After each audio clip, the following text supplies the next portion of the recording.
Hey, everybody. Welcome, welcome, welcome. So glad to be here with all of you tonight. Hit the like button, hit the subscribe button, hit the notifications bell. We're having yet another one of our late night conversations. Today is Boxing Day, the day after Christmas. It's also some other things, but we'll talk about that later. So, yeah, let's have a good show tonight. Of the American century. I say that the century on which we are entering can be and must be the century of the common man. A radical redistribution of economic power. I mean, we know that racism is just a byproduct of capitalism. Everything would be all right if everything was put back in the hands of the people. We need a government that will make sure Americans are taken care of and organize the economy to serve the people, not the profits of a wealthy few. We now have the techniques and the resources to get rid of poverty. We got to start getting out there with the people. Get out of the movement and get to the masses. We need a government of action.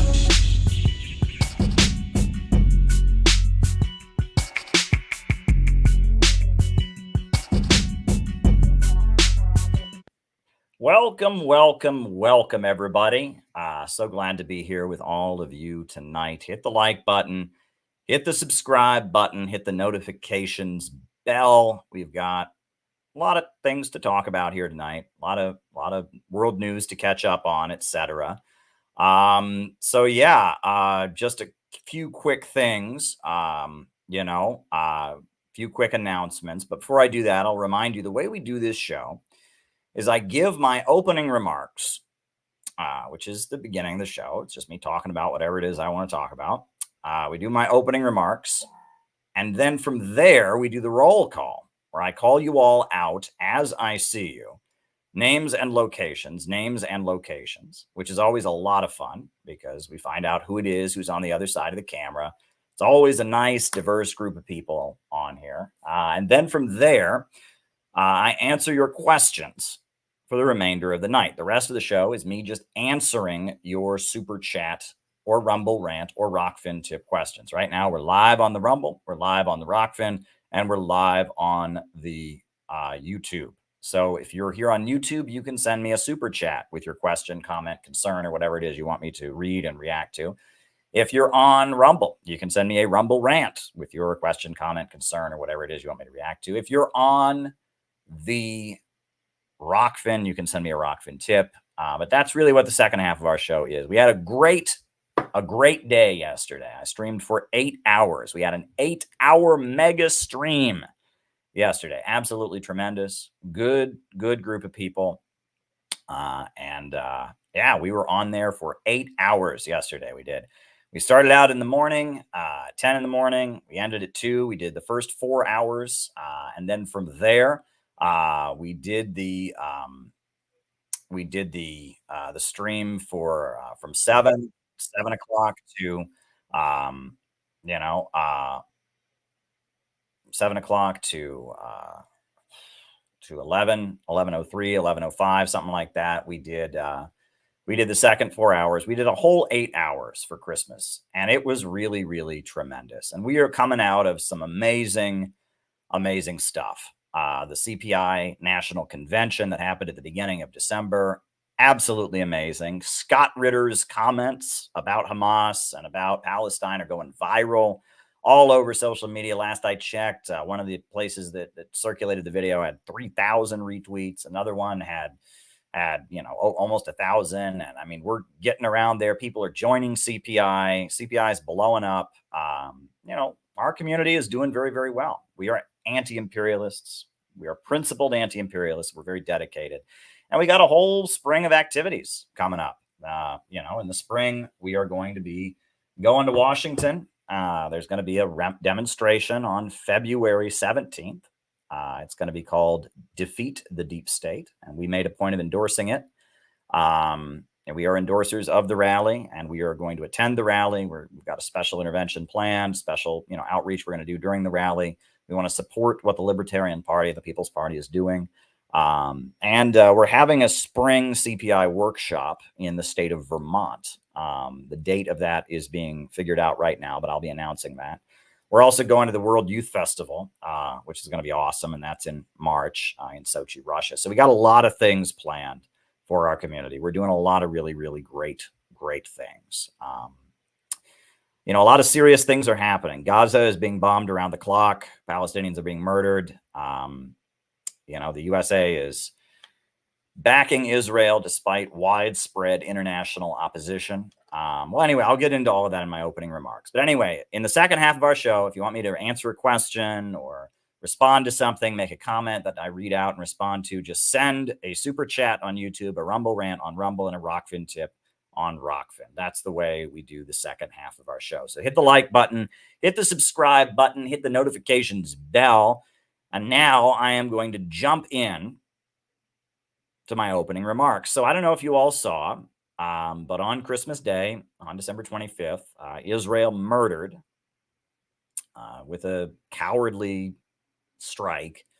They killed a top Islamic Revolutionary Guard Corps commander, who's a very famous individual, who leads the Islamic Revolutionary Guards of Syria on the battlefield in Syria, right? Many Islamic Revolutionary Guards have gone to Syria to fight against ISIS, to defend the internationally recognized Syrian government against the wave of Wahhabi extremists and religious fanatics the USA fomented to overthrow them.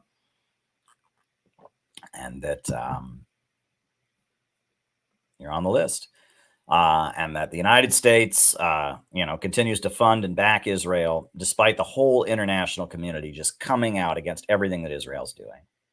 So now Israel has escalated this further and killed an Iranian general who was in Syria and let's keep in mind, there are U.S. troops in Syria, but they're there without the internationally recognized government's permission. The Syrian government never gave them permission. However, the Iranian forces in Syria were there with the complete and full support of the government. The Syrian government has asked for Iran's support against ISIS. So, Iran goes to Syria with this permission of the Syrian government to help the Syrian government defeat terrorism. Israel murders a top Iranian general. So now, of course, there is anger on the streets of Iran. There are protests happening on the streets of Iran calling for retaliation against Israel for this attack. And it seems like Israel, Netanyahu, is desperate to turn this into a war against Iran. He wants this to turn into an all-out regional war against the Islamic Republic of Iran. That is what he wants. Meanwhile, the United States has backed down from its military mission in Yemen. I don't know if you saw this, but a couple streams ago, I was quite upset because it looked like the United States was going to Red Sea to fight the Houthis, right? The Ansar Allah organization has been, going after ships that are in the Red Sea that are linked to Israel. It's been enforcing kind of a naval blockade of Israel by grabbing and seizing ships in the Red Sea that are bound for Israel. So the United States announced that it was getting a naval coalition of countries together, and it was going into the Red Sea to protect Israel's ships. Now the United States has said, no, we're not going to do that. And the reason they haven't done that is many of the countries that were supposed to be involved didn't want to be involved. Australia didn't want to be involved. Spain was announced by the United States to be part of this coalition. But it turns out the United States never even asked Spain's permission. The U.S. Department of Defense just announced to the world that Spain was going to be part of the coalition to fight the Houthis in the Red Sea. Spain said no, and France also said they did not want to be involved. And so now it looks like because the general allies of the United States, like France and Germany and others, that generally have the United States' back in these kind of situations, because they are not going to do it. They're not willing to go into the Red Sea and fight the Houthis. We now have the United States basically announcing that they are not going to do it, that it's not happening, right? It's not happening. And the United States is not going to send its forces to the Red Sea and to Yemen to fight the Houthis. The USA has been forced to back down because the NATO countries just don't want to go along with it. I mean, they're already, sending weapons to Ukraine and going along with the United States and the anti-Russia thing.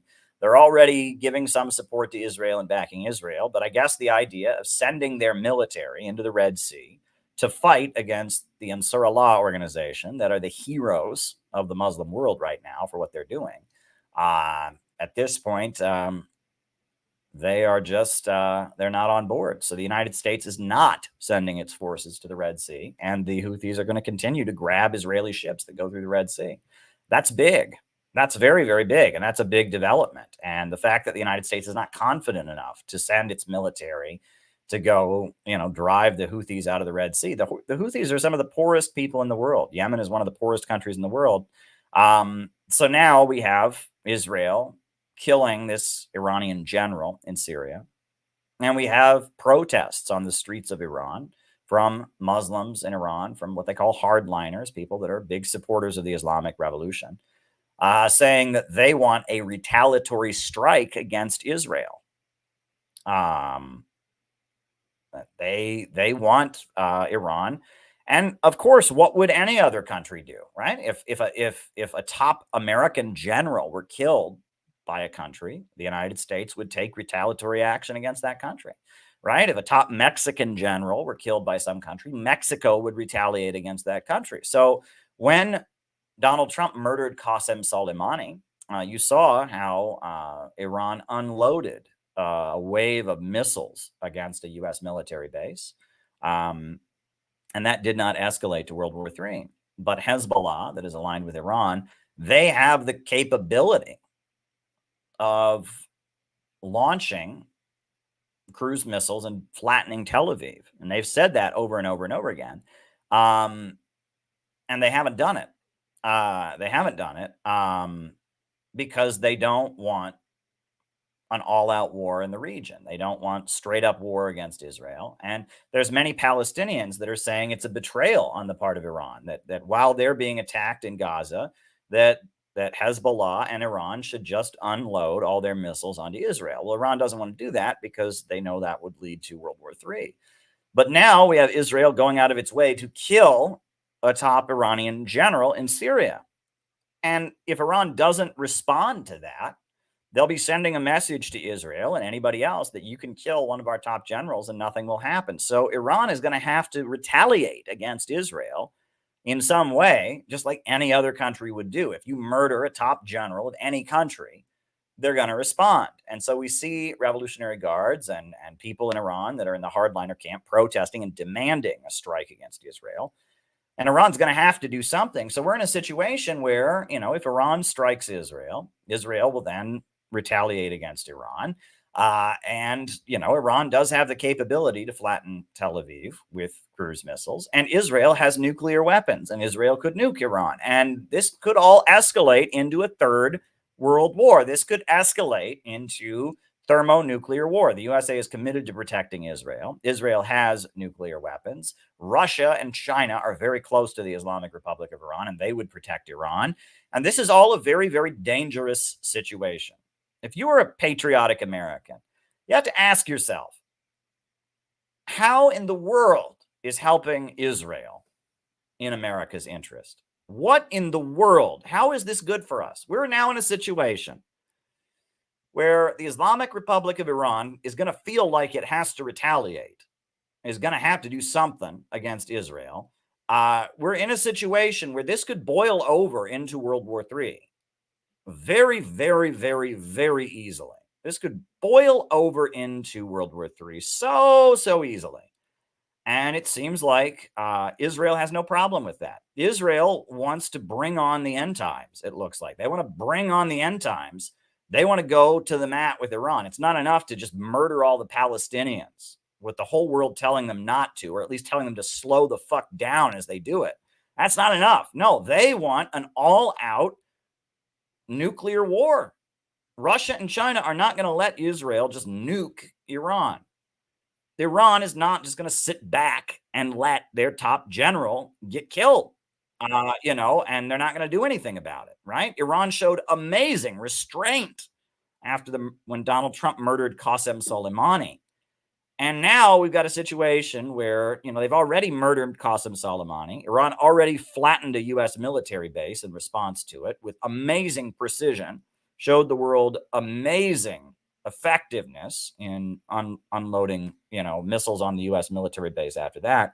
And now we're in a situation where Iran is going to have to retaliate against Israel. Iran is going to have to retaliate against Israel. And this could all escalate into a very, very, very dangerous and deadly situation. And you have to ask yourself, where is the benefit for America in this situation? How do we Americans benefit from this fucking bullshit? We don't benefit from this in any conceivable way. We have given Israel billions of dollars, billions and billions and billions of dollars. We have sent billions of dollars of military hardware to Israel. We invaded Iraq, which is Israel's enemy, and destroyed the country. We destabilized Syria, Israel's enemy.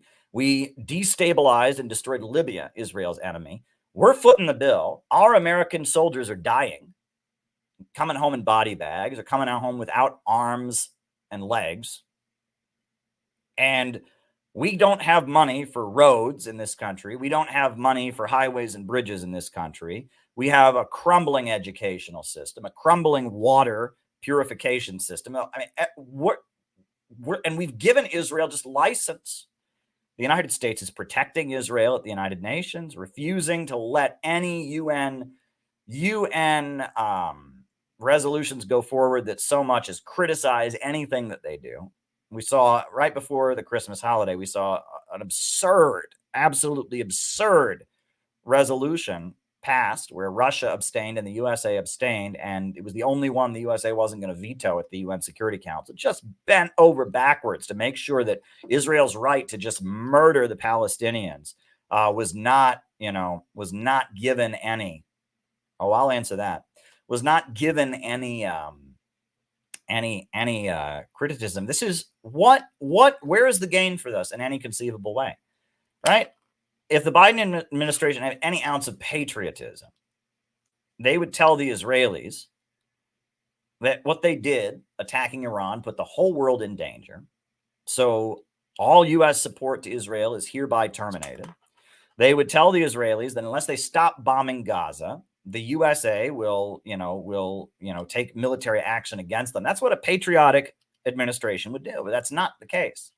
Netanyahu seems to realize that his situation in Israel is tentative, right? Much of the population there doesn't like him. So in response to that, he's decided the only way he can stay in power is to bring on the biggest possible war he can imagine. And so he's doing it. And it's not enough for him to be bombing the hell out of Gaza and killing all kinds of people. Now he wants to have an all-out war with Iran. And now the whole world is sitting there. And, there's an old joke. There's a famous joke. I don't know if you ever heard this. It's from the comedian Lenny Bruce. Have you ever heard this joke? Very famous. And the joke goes like this. It's about the Lone Ranger. There used to be an old TV show on American television called The Lone Ranger. It was about a white guy who wore a mask. He was the Lone Ranger, and he had a Native American sidekick named Tonto. And the Lone Ranger and Tonto. And the joke goes that the Lone Ranger and Tonto, right, that they're surrounded by a crowd of Indians. And the Indians have their spears and their rocks, and they're up against a cliff. There's nowhere to get away. Right. And they're up against the cliff and they're surrounded, and the Native Americans all have their spears and their rocks, and they're going to get them. And so the Lone Ranger turns to Tonto and he says, "What are we going to do?" And Tonto turns to the Lone Ranger and says, "What do you mean we, white man?" That's kind of the situation that the United States is in, right? I mean, the United States is backing Israel. Israel is bombing the hell out of Gaza. The United States is backing Ukraine, and Ukraine has no chance of winning and has basically already lost the war. It's over. Ukraine is dead in the water.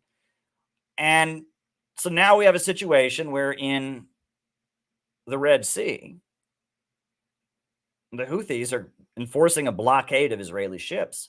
And so the USA has turned to Spain and France and all of them, said, "All right, the Houthis are seizing those ships. What are we going to do?" And they said, "What do you mean we, Joe Biden? What do you mean We. That's the situation that we're in. I mean, what does Spain have to gain from this? What does France have to gain? Australia, what do they have to gain from this? Nothing. There's no gain for any of these countries in watching Israel just have a psychotic, murderous meltdown all over the world. I mean, Israel is at this point, in response to October 7th, in which, like something like 1,200 Israelis were killed. We find out a lot of those Israelis were actually killed by the Israeli military. A lot of them were not civilians, but regardless, the number we've got for October 7th is 1,200. Israel has already killed at least 20,000 Palestinians. 20,000. Do the math, right? So this is not tit for tat. This isn't, an eye for an eye, right? Do the math. 1,200 versus 20,000 and rising. So this isn't tit for tat. This isn't, an eye for an eye. This is like a deranged, mad fit of insane vengeance. And it's not enough for them to kill 20,000 Palestinians. They now have to kill a top Iranian general. And so, of course, the whole world is condemning them. Of course, the whole world is opposed to what they're doing.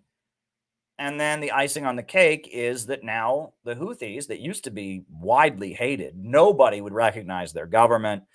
They were considered to be an extremist terrorist group. Well, now they're the heroes of all the Muslim world for their brave actions on the high seas.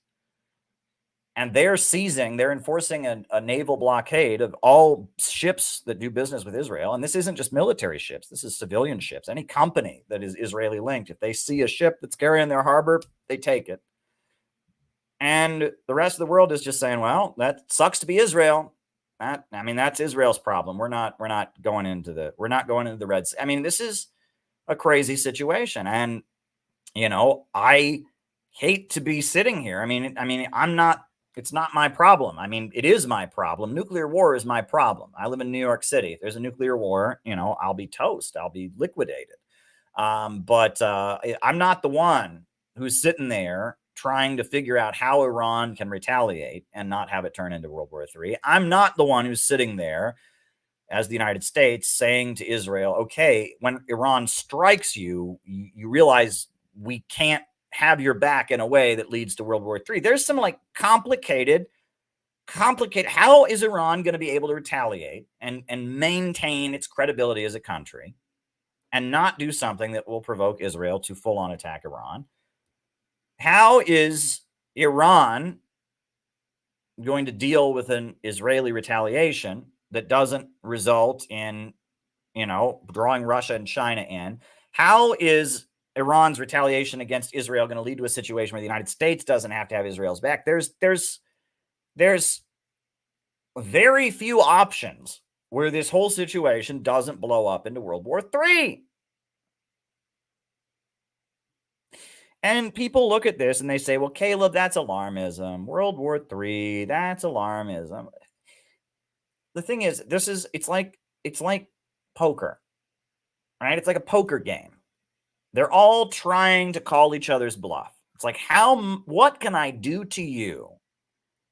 What can I do to you? How far can I push you until, it's like a game of chicken. You ever played chicken? It's in the movie Rebel Without a Cause, right? Two guys are driving toward a cliff, and the guy who jumps out first loses. Right? That's kind of what we're doing here, because they're saying, how far can we push it toward World War III and not have World War III? And the other guy backs down and then we win. That's what we're doing here. And World War I, let's go back to August 1914, when World War I broke out. Nobody thought World War I was going to happen. Everyone was convinced that cooler heads would prevail. And one thing led to another thing, and one thing led to another thing. And it seemed like such a long shot. No one ever guessed that civilized Germany, with its free kindergarten and its national health service and its labor unions, and civilized France with its dignified revolutionary traditions, and the British Empire that was ruling the world, rule Britannia, and the Belgians, the so civilized Belgians that were colonizing Africa. Nobody guessed that Germany and France and Belgium and Britain would all start slaughtering each other in mass. But that's what happened.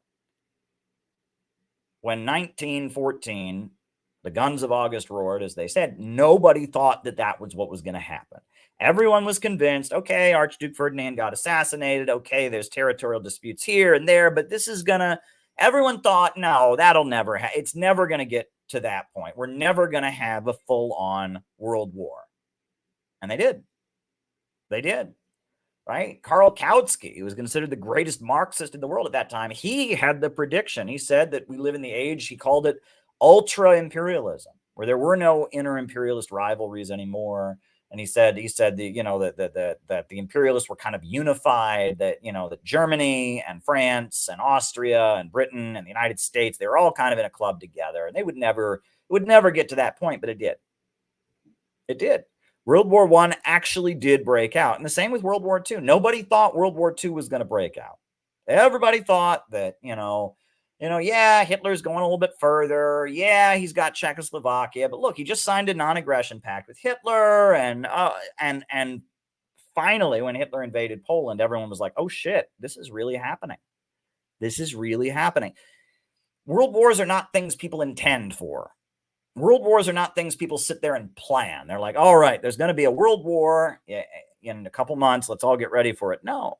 World War I and World War II happened because of escalations like this that just kept escalating and just kept escalating.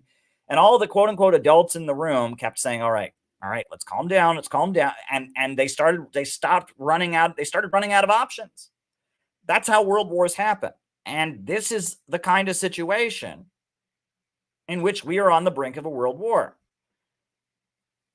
The leaders of these countries have very few options. And that's what leads to a world war. The leaders of these countries have very, very few options. World War II happened because Hitler was a German imperialist madman who was determined to crave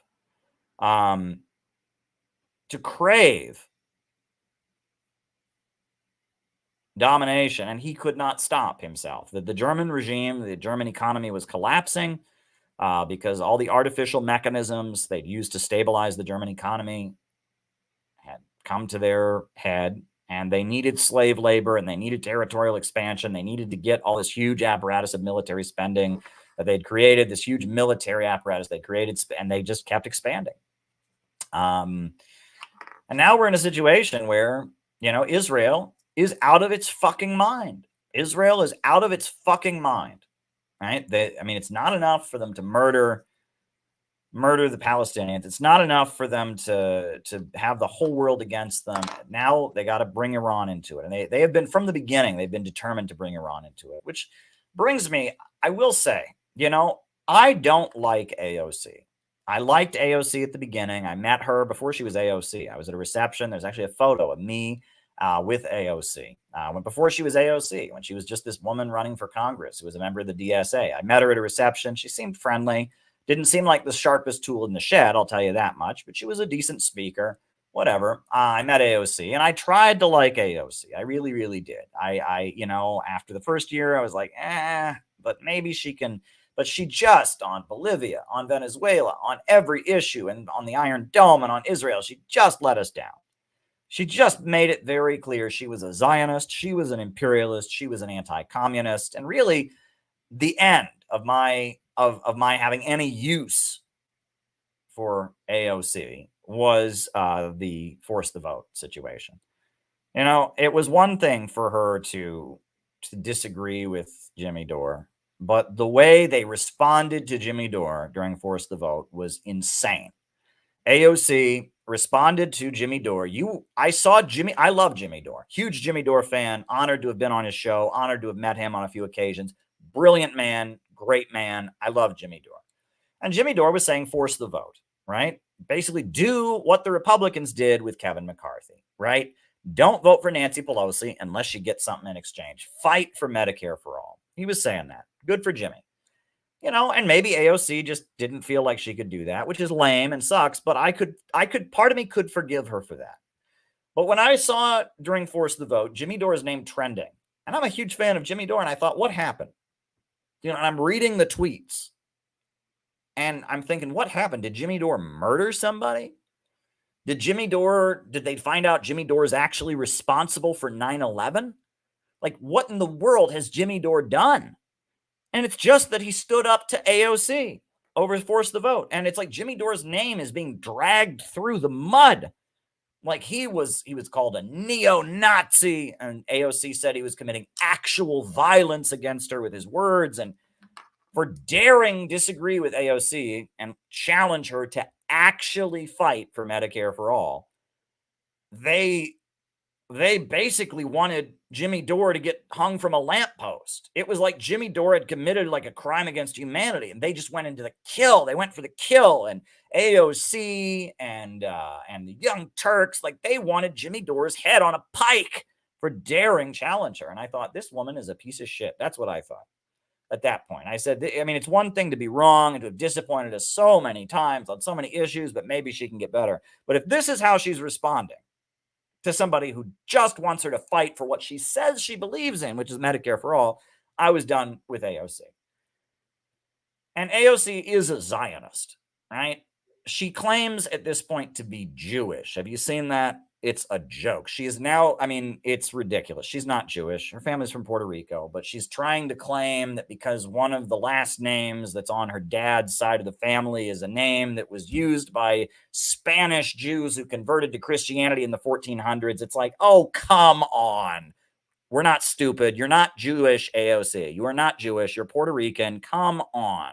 Right? But no, she went to a synagogue and she was lighting the candles, and then she voted for the Iron Dome, and she says, oh, I support Israel and its right to exist. It's like, you're just a shill at this point, right? She's just such a pathetic shill at this point. It's embarrassing. It's fucking embarrassing. She can't even do what Rashida Tlaib has done, right? So Rashida Tlaib gave like a denunciation of Israel on the floor of Congress, endured a congressional censure. All right. She at least made her statement. AOC can't even do that. AOC condemned the pro-Israel or the pro-Palestine protests in New York City. That's how ridiculously pathetic she is. So anyway, just so I have to get that out of the way, so no one thinks I'm like an AOC. I'm not shilling for AOC in this next segment. But I saw this on Fox News this morning. And I saw this clip, and I as bad as AOC is, AOC is literally condemning pro-Palestine protests as hateful and anti-Semitic. AOC voted for weapons and funding for Israel. But AOC, I guess, is just not pro-Israel enough. And I actually sometimes appreciate Fox News' mockery of AOC because she's so bad. But I saw this piece this morning with Mike Huckabee, and it was so ridiculous in criticizing AOC. I just couldn't. This is Fox News this morning reacting to AOC's mild criticism. Alexandria Ocasio-Cortez is being criticized for invoking the Israel-Hamas war into her Christmas message.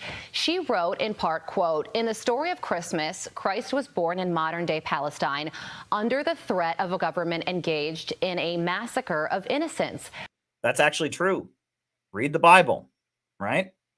In response to the prophecy and the birth of Jesus, King Herod, went on a killing spree, killing all the babies that were born. And so, Jesus and Mary and Joseph had to flee to Egypt, according to the biblical attempt. And honestly, for AOC to reference that, that's really one of the most pro-Christian things I've ever heard her say. She said a lot of nasty things about Christians before.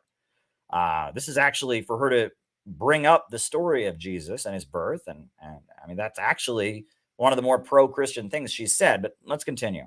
Thousands of years later, right-wing forces are violently occupying Bethlehem as similar. Notice she says right-wing forces, right? Netanyahu's doing it, not Zionist forces, not Israeli forces. No, it's just big bad Netanyahu. Right-wing forces. No, Zionist forces, Israeli forces, backed by the United States. They're not right-wing forces. See, right-wing in AOC's universe is like code for bad person, right? That's why they called Jimmy Dore right-wing, even though he's not right-wing. He's a leftist, right? But anyway, I mean, her statement is very mild compared to what needs to be said. But she's basically just bemoaning the situation in Palestine right now. How dare she have any empathy for the Palestinians? Stories unfold for today's Palestinians, so much so that the Christian community in Bethlehem has canceled this year's Christmas Eve celebration out of both fear for their safety and respect. What? So what? Like, what did she say here that's false? Former Arkansas Governor Mike. She didn't say anything there that was not true. She compared the situation surrounding Jesus's birth to the situation in Gaza today. I mean, I'm waiting for the part that she said that wasn't true, that was inaccurate, and wait until you hear Mike Huckabee's response. This is wow. Huckabee joins me now. I kind of like Mike Huckabee in some ways. You know, I find him a little bit charming, but he is such a Zionist. They fly him to Israel, and they have completely, you know, occupied his brain. And I mean, some of the stuff that Mike Huckabee is about to say will blow your mind with its stupidity. Now, to respond to that, I'm sure you have a lot of thoughts, Governor. What do you think about her Christmas message? Well, there's a lot to unpack in that, Carly. Yeah. First of all, is she not aware that Jesus was Jewish? How is that relevant? I'm pretty sure she is aware of the fact that Jesus was Jewish. I think that's her point. Her point is that Jesus, born to a Jewish family, endured a horrendous situation similar to what's happening. Is she not aware that the whole term Palestinian meant Jewish people until 1962? That's false. That is just flat out false. The term Palestinian did not mean Jewish people until 1962. The term Palestinian is a very old term. Go and read the Bible. The word Philistine. The Philistines. You know, David and Goliath. Goliath is a Philistine. What is a Philistine? It's the same word. Right? The people living in Canaan who were not Jews were called the Philistines. So that word has been around for thousands and thousands of years. No, that word did not mean Jewish, right? What? The Balfour Declaration. What was that? The British Mandate of Palestine. I mean, this is, how in the world can he just lie like that? This guy's supposed to be a minister, and he's telling us the word Palestinian meant Jewish. No, it didn't. No, it did not. The British Mandate of Palestine did not refer to Jews. It referred to the whole region. The Philistines in the Bible are not Jewish. Like that is just a lie. I mean, and this guy's supposed to be a minister. Has he ever read the Bible? Has he ever noticed the Philistines all throughout the Old Testament? This is like idiocy. Arafat co-opted the term and created a nation and made up a people.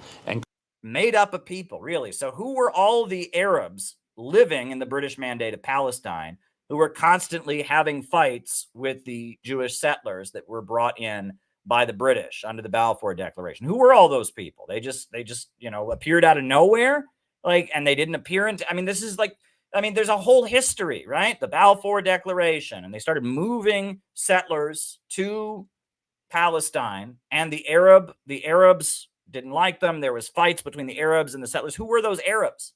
If those Arabs were living in the British Mandate of Palestine, who were they? Christ, how can he say this? Called them the Palestinians, who previously were Jordanian. No, they weren't Jordanian. They were not Jordanian. Jordan is a country.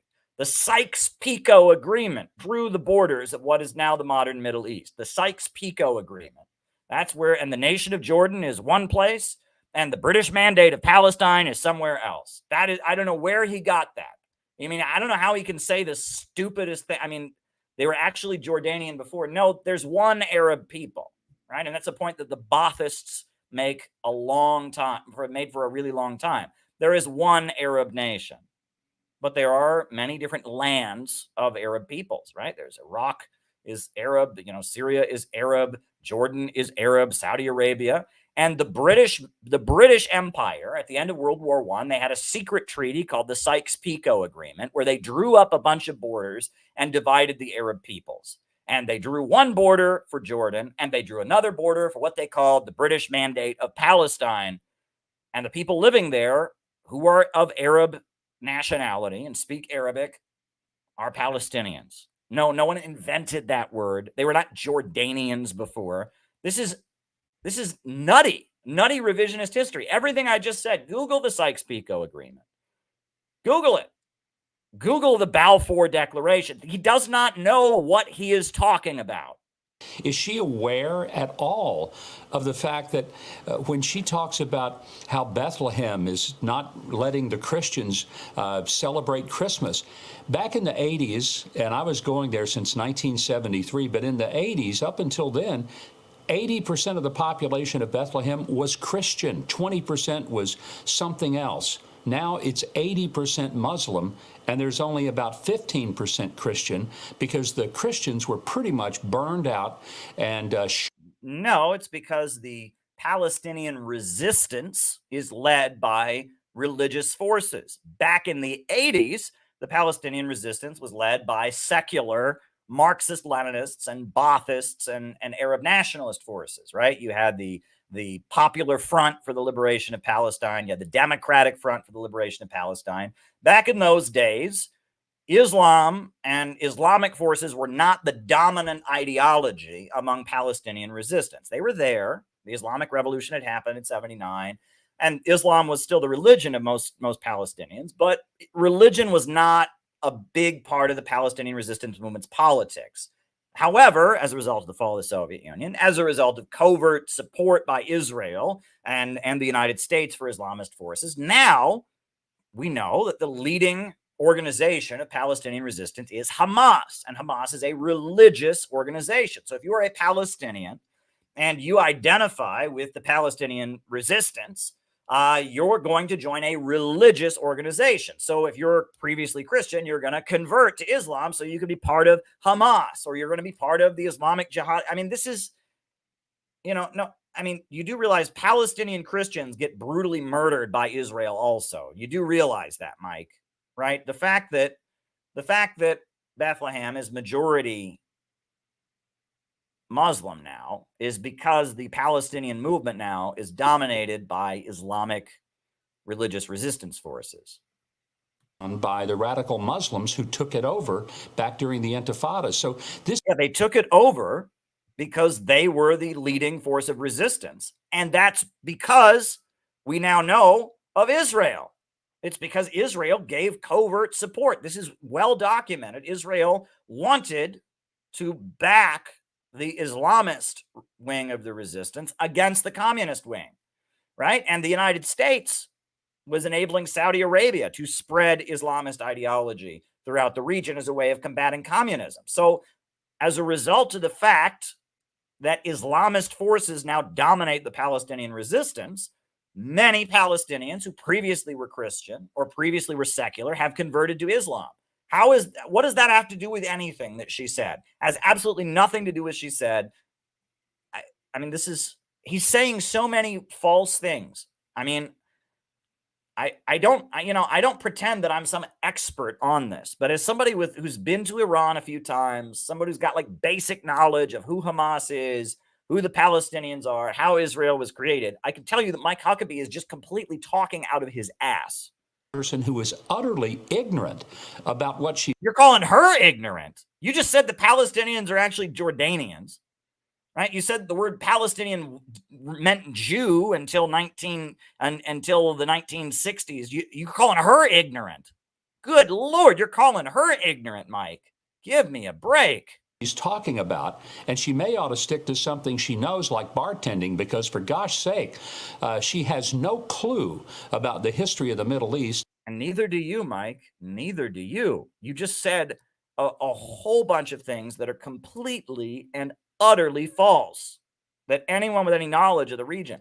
You just said that the Palestinians are actually Jordanian, which doesn't even make any sense. Jesus, the Jewish people, the state of Israel, are virtually anything else that she talked about in her post. Yeah, she talked about the massacre of innocents without even mentioning October 7th as well. And I understand that. Let's do the math. October 7th, 1,200 dead, and we now know many of them killed by the Israeli military, and many of them were not civilians. How many have been killed in Gaza so far? 20,000 and rising. So, I mean, is she supposed to equate those two things? Like, this is not an eye for an eye. This is just brutal, genocidal mass murder that's going on in Gaza. You were just in Israel, and you said that 75 days into this war, after October 7th, you could still smell the death of. You could still smell death in the air. Yeah, because the Israelis are on a killing spree, and they're just slaughtering people willy-nilly. I mean, how horrible. What was that experience like for you? Carly, it was one of the most sobering experiences I've ever had in my life. I thought I kind of was prepared for what we would see and hear from the people. We talked to survivors, we talked to families of hostages, to IDF soldiers, spent time with the Prime Minister. But I wasn't prepared for the emotional impact of just seeing firsthand, walking through the village of Kafr Aza, where one of the first waves of the Hamas terrorists came and slaughtered people. Yeah, well, wait till you walk through Gaza and see what they've been enduring for year after year after year after year after year. I can't describe on television some of the things that were done to innocent people, and I'm talking babies, little children. Yeah, you're right. You're trying to get your audience to remember about the beheaded babies thing that was debunked, or you're trying to get your audience to think of those AI created images of charred corpses that were debunked and proven to be made by AI. You're trying to get your audience to believe things that we now find out are fake news that circulated social media in the aftermath of the attack. I mean, there's things I can't talk about, involving babies. Yeah, you're not saying them because they've been debunked, you fucking liar. Women, elderly people. It was not just a murder. It was a slaughter, a humiliation, a mutilation of their bodies. And then people from Gaza came over and looted the homes. Looted homes? Israel's never done that before. Wow, Israeli soldiers, when they raid a home in the West Bank or they raid a home in Gaza, they never steal anything. Oh my God. I mean, it's like what the Palestinians have been going through since 1948 is just kind of irrelevant. He goes over there and he sees that some Israeli got hurt, and that solves it for him, right? That's all you need to know about the conflict. Some Israelis suffered at some point. Oh my God, that makes everything Israel's been doing for years and years and years and years and years and years to thousands and thousands and thousands of people okay. I mean, this is, having to step over the bodies and the body parts of dead Israelis in order to go into their refrigerators, take their food, go into their cupboards and closets and take things, and then go back into Gaza. I mean, it's the most uncivilized act of atrocity that we've probably seen in our lifetime. I mean, just beyond measure.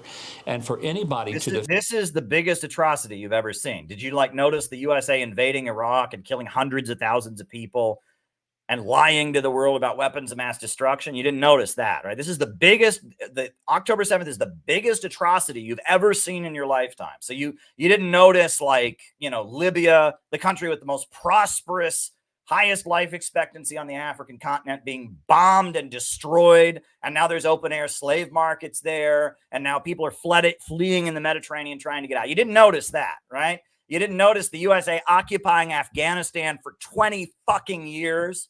20 years of death and killing, and taking a country that had finally cured itself of being a drug market and making it the center of the global heroin trade. You didn't notice that, right?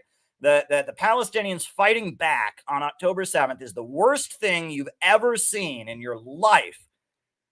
What the fuck? I mean, this guy is living under a rock. Has he not noticed what the United States has been doing? I mean, did he not notice, in Odessa, when the Ukrainian Nazis burned a bunch of trade unionists and communists alive in 2014? Did he not notice that?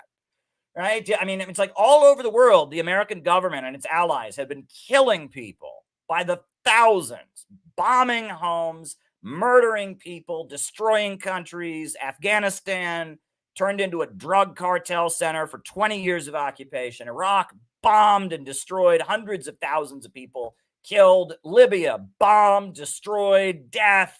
I mean, this is the worst. I mean, October 7th, when the Palestinians, broke out of the open air prison and attacked the Israelis, that's the worst atrocities that we've ever seen in the modern time. It's like when America commits atrocities, when Israel commits atrocities, when, the US and its allies around the world commit atrocities, they just don't count. Like, I mean, did he not notice all the Islamic extremists that Israel and the United States were arming in Syria? And they went into churches and just beheaded slews of Christians. Did he not notice that? Yeah, he did not notice that, the terrorists and extremists that Israel and the United States backed to try and overthrow the Syrian government were slaughtering entire villages and bombing people and going into Christian and Alawite neighborhoods and lining up everyone and killing them. He didn't notice that. He didn't notice all the Syrians that had to flee their homes because of an Israeli-U.S. regime change operation. Didn't notice Iraq being reduced to rubble. I mean, it's like that's the biggest crime, the biggest atrocity is what the Palestinians did on October 7th. That is the biggest atrocity that's ever been committed. I mean, again, he relies on his audience's ignorance. And scream from the river to the sea. It's not just anti-Semitism.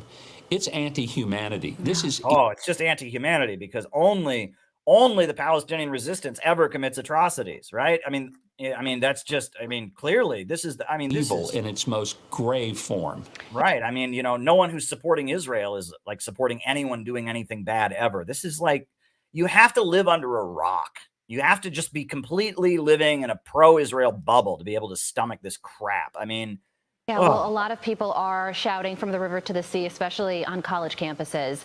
And there is major backlash now happening in Harvard. And apparently former and current Harvard faculty are now pressuring the members of the Harvard board. It's an 11-member panel called the Harvard Corporation for standing by President Claudine Gay. Several of these faculty members spoke to the Wall Street Journal. One former Harvard Medical School dean says they're under pressure. That's obvious. They are the fiduciary body, and no one will deny that Harvard's reputation has taken a very substantial hit in the world. It's on their watch that this is happening. What do you think is going to happen to Harvard? They haven't taken a hit in the world. They've taken a hit among Zionists, and they've taken a hit among Israel supporters. That's what they've taken a hit among.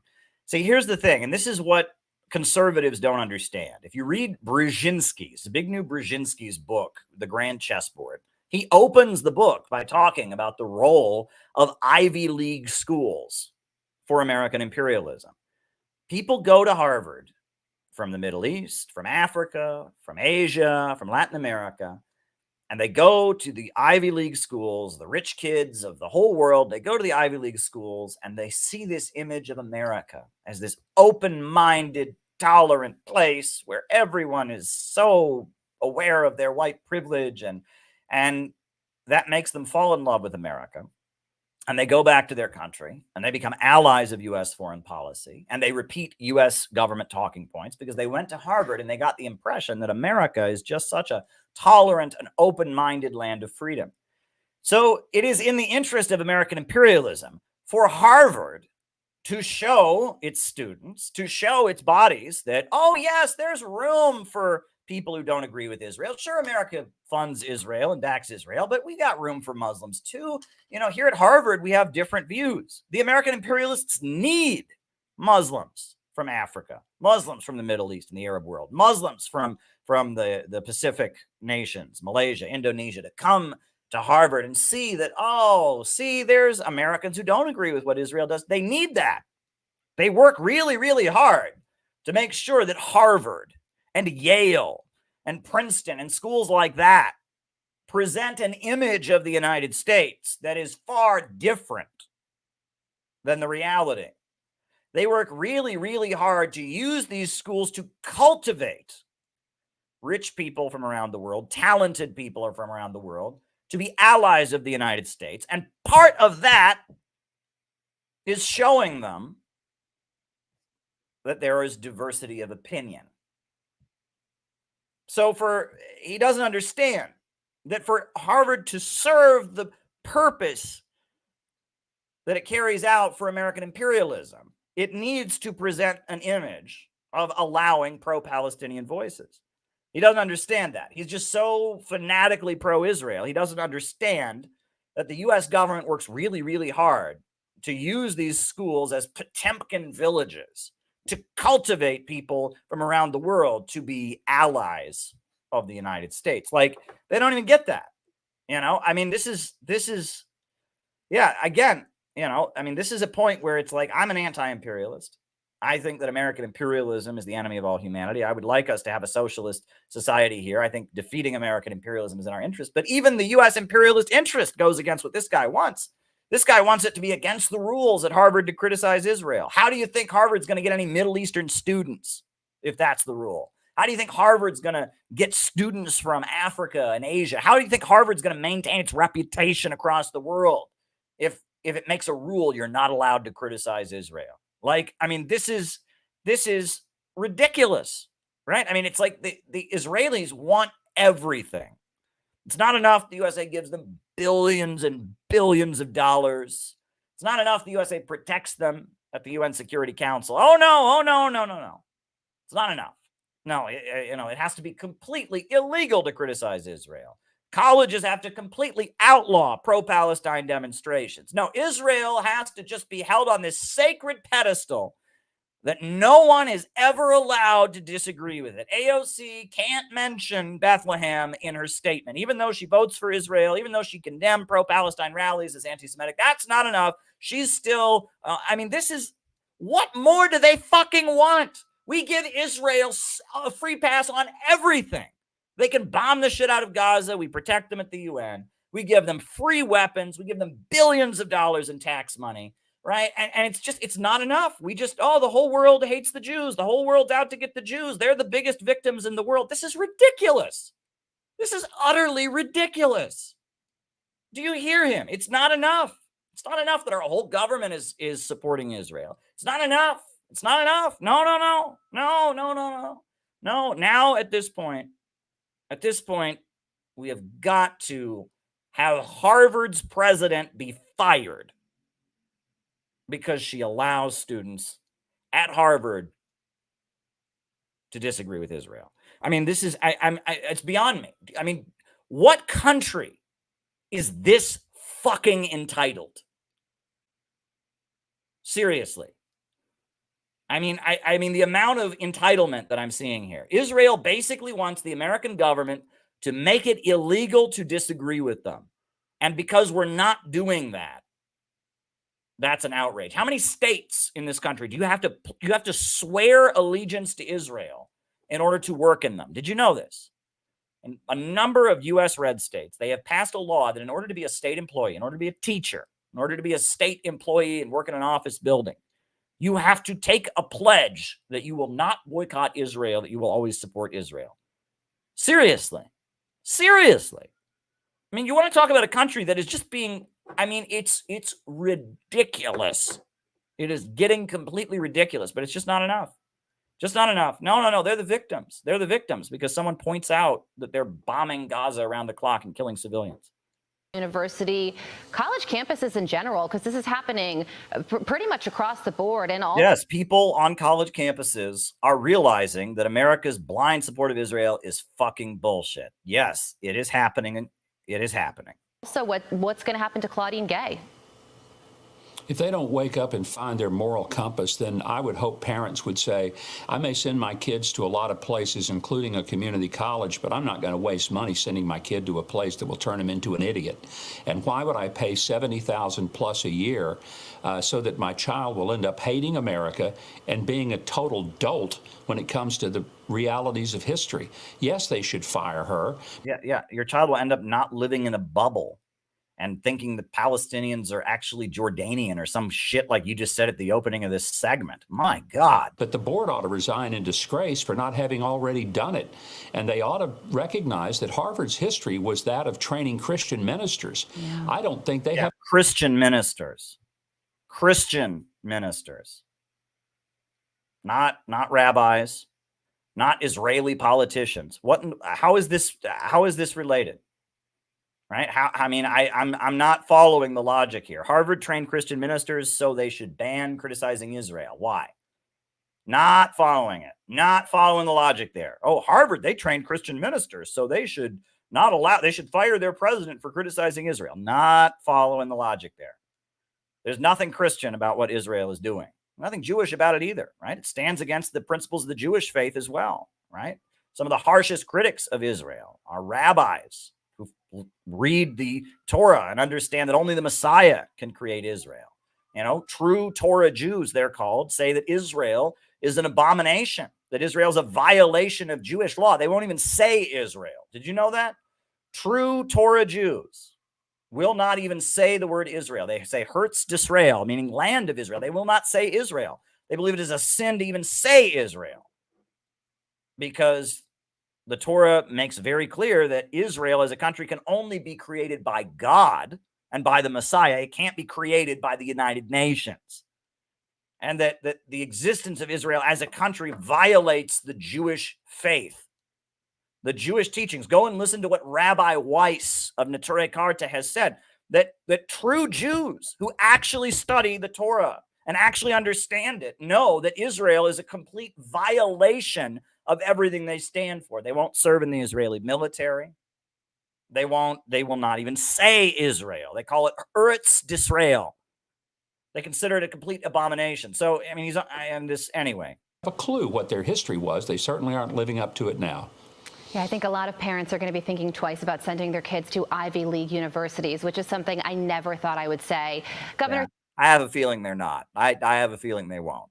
I'm just saying. I really have a feeling that most parents who want their kids to go to Harvard are not going to say, oh, shit, Harvard criticized Israel. Bell, never mind, Johnny. You know, go to Kent State University in Ohio. You know, no, they didn't go to Harvard. They disagreed with Israel. You better go to Cuyahoga Community College. Oh boy, you better go to the I don't know. This is, you better go to Clown College instead. You could have gone to Harvard, but Harvard disagreed with Israel. So, why don't you go to Clown College and study basket weaving? I mean, this is, oh Lordy. Thank you so much for joining us this morning. We appreciate it as always. Have a great day. Thank you, Carly.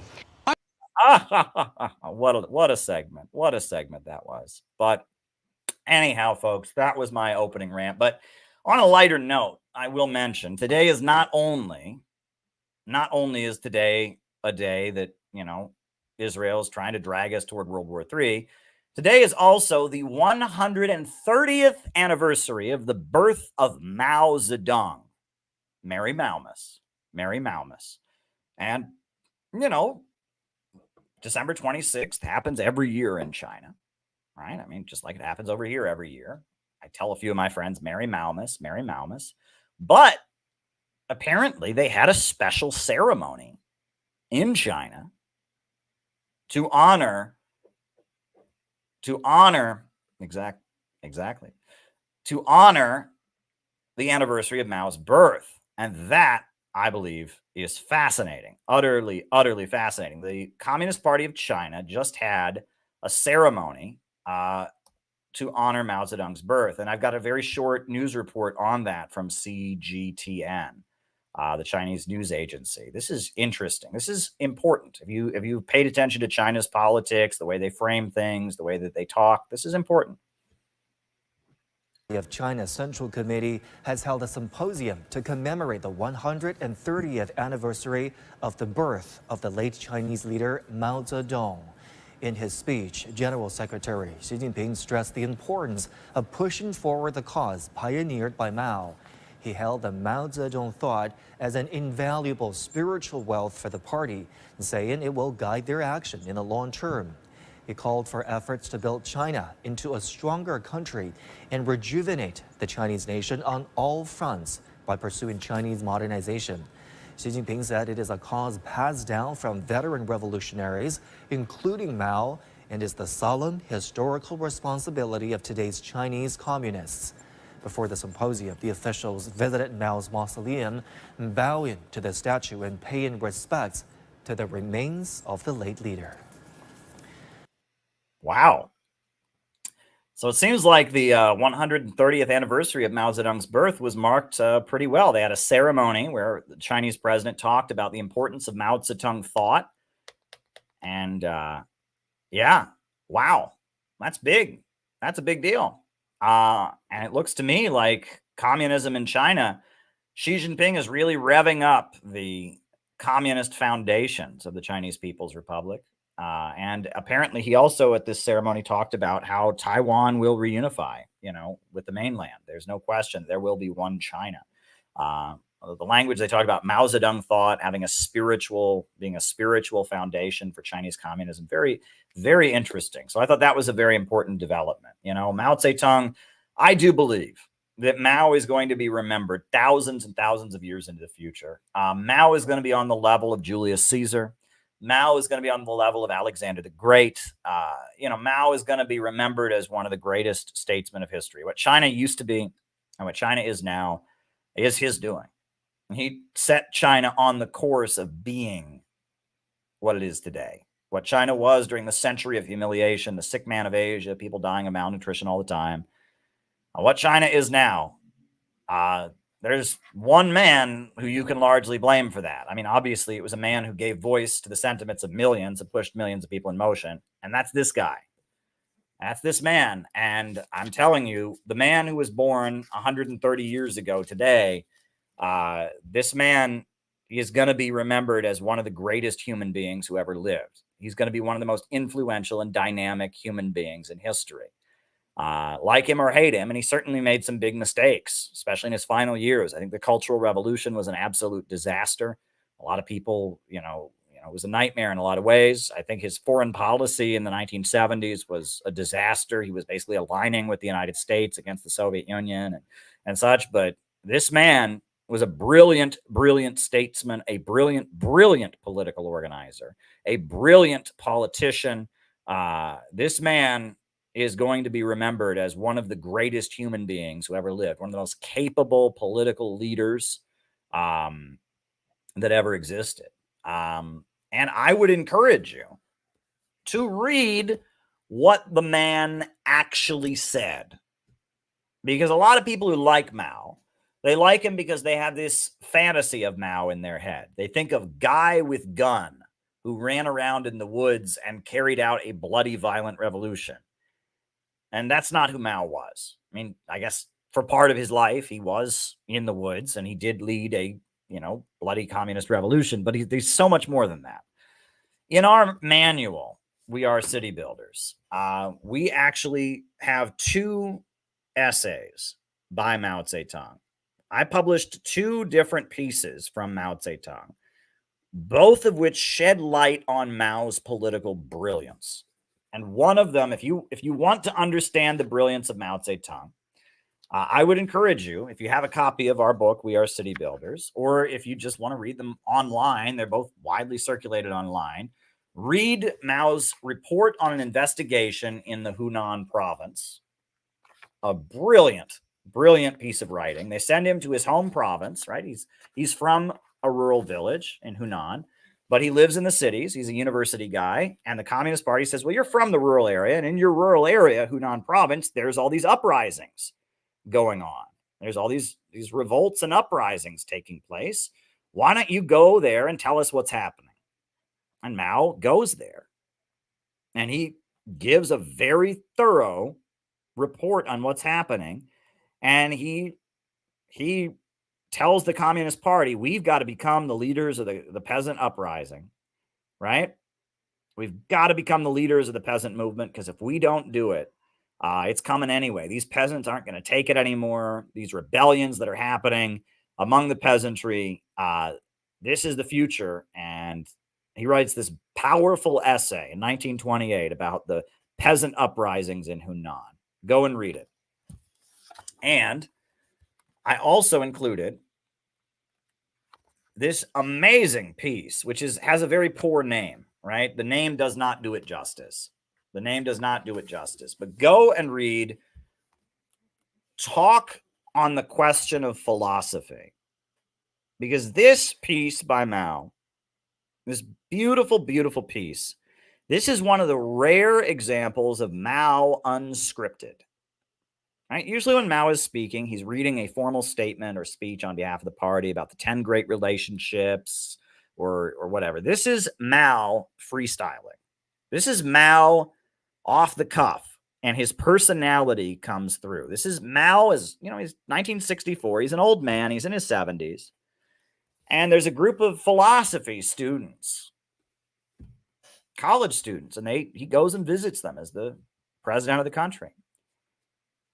And he just starts telling them jokes and telling them stories and singing them songs and talking about his father and talking about his childhood and talking about the books that influenced him. He read Thomas Jefferson. He read Benjamin Franklin. He read Abraham Lincoln. It's really, really something special. The name Talk on the Question of Philosophy is not a good name because it makes you think it's going to be some lecture about Hegel or something. It is Mao being Mao, and it is full of wisdom, and his personality comes across. You get an image when you read Talk on the Question of Philosophy. This man was a populist. He was a mass organizer. This man was a guy who could talk to anyone. I was once told that a communist is someone who can talk to anybody. That was Mao, right? And Mao tells about conversations he had with peasants, people in small villages, how he played dominoes with them, right? And he talked about this one guy who he played dominoes with, and he would bet money on playing dominoes, and he got the guy to learn about communism by playing dominoes with him. It's a brilliant piece of writing, right? It's interesting because the English translation comes from this book, which is called Chairman Mao Talks to the People, Talks and Letters from 1956 to 1971. And this book by Stuart Schramm was published in the mid-70s, and it has a lot of pieces by Mao that the Chinese Communist Party stopped publishing after Mao's death. And Mao's stuff from the Cultural Revolution, his comments on the Lin Biao affair, etc. A lot of transcribed conversations, etc. I would recommend, read this. It's worth reading. You learn who Mao really was. At one point he makes fart jokes, hilariously. There's a speech in here where he makes fart jokes. I'm not exaggerating, right? He talks about how there's this village where the communist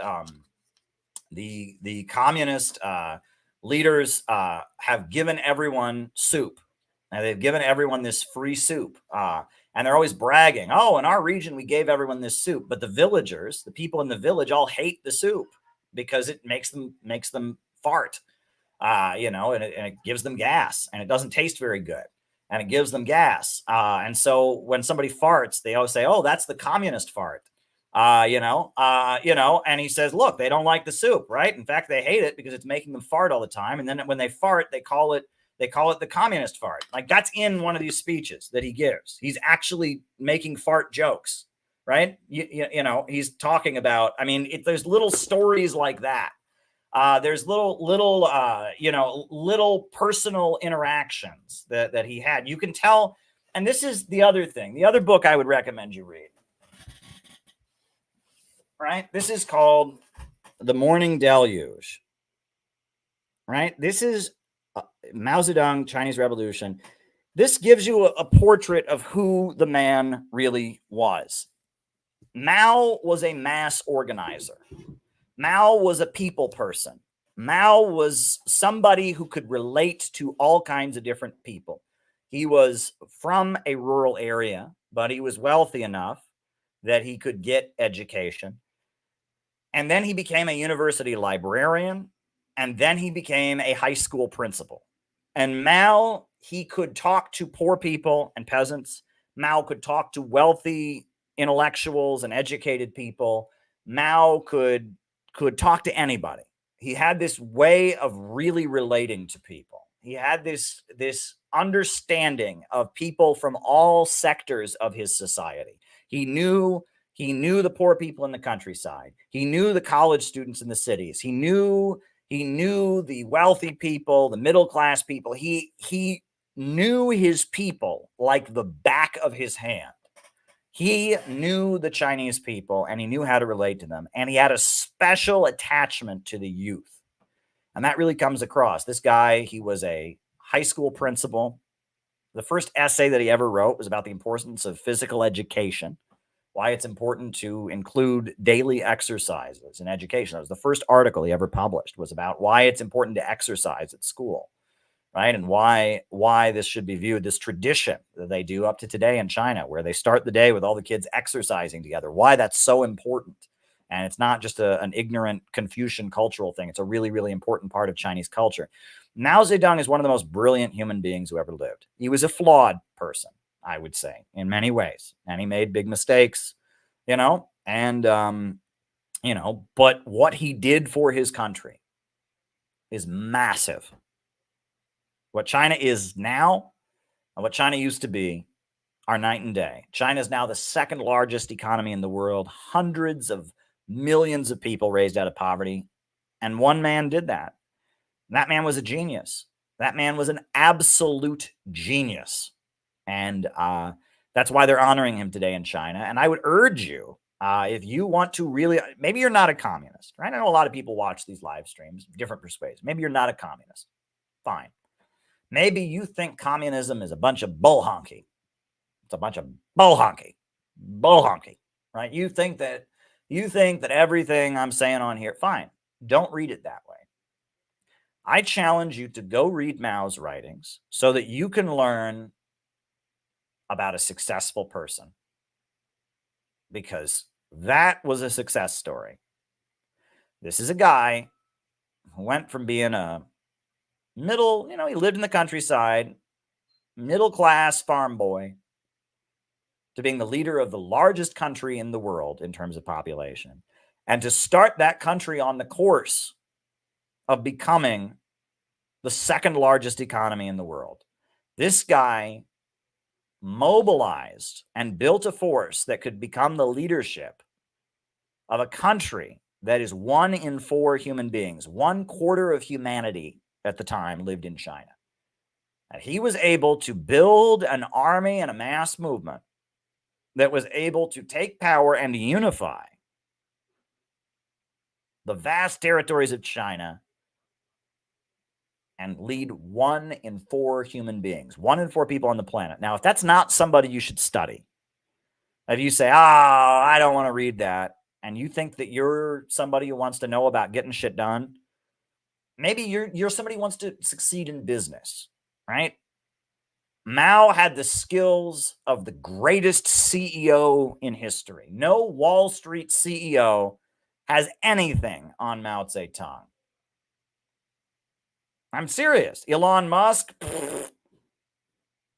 Bill Gates, they're nothing compared to what Mao was. Mao was an organizer, a motivator, an innovator on a scale that would put any of the Silicon Valley giants to shame.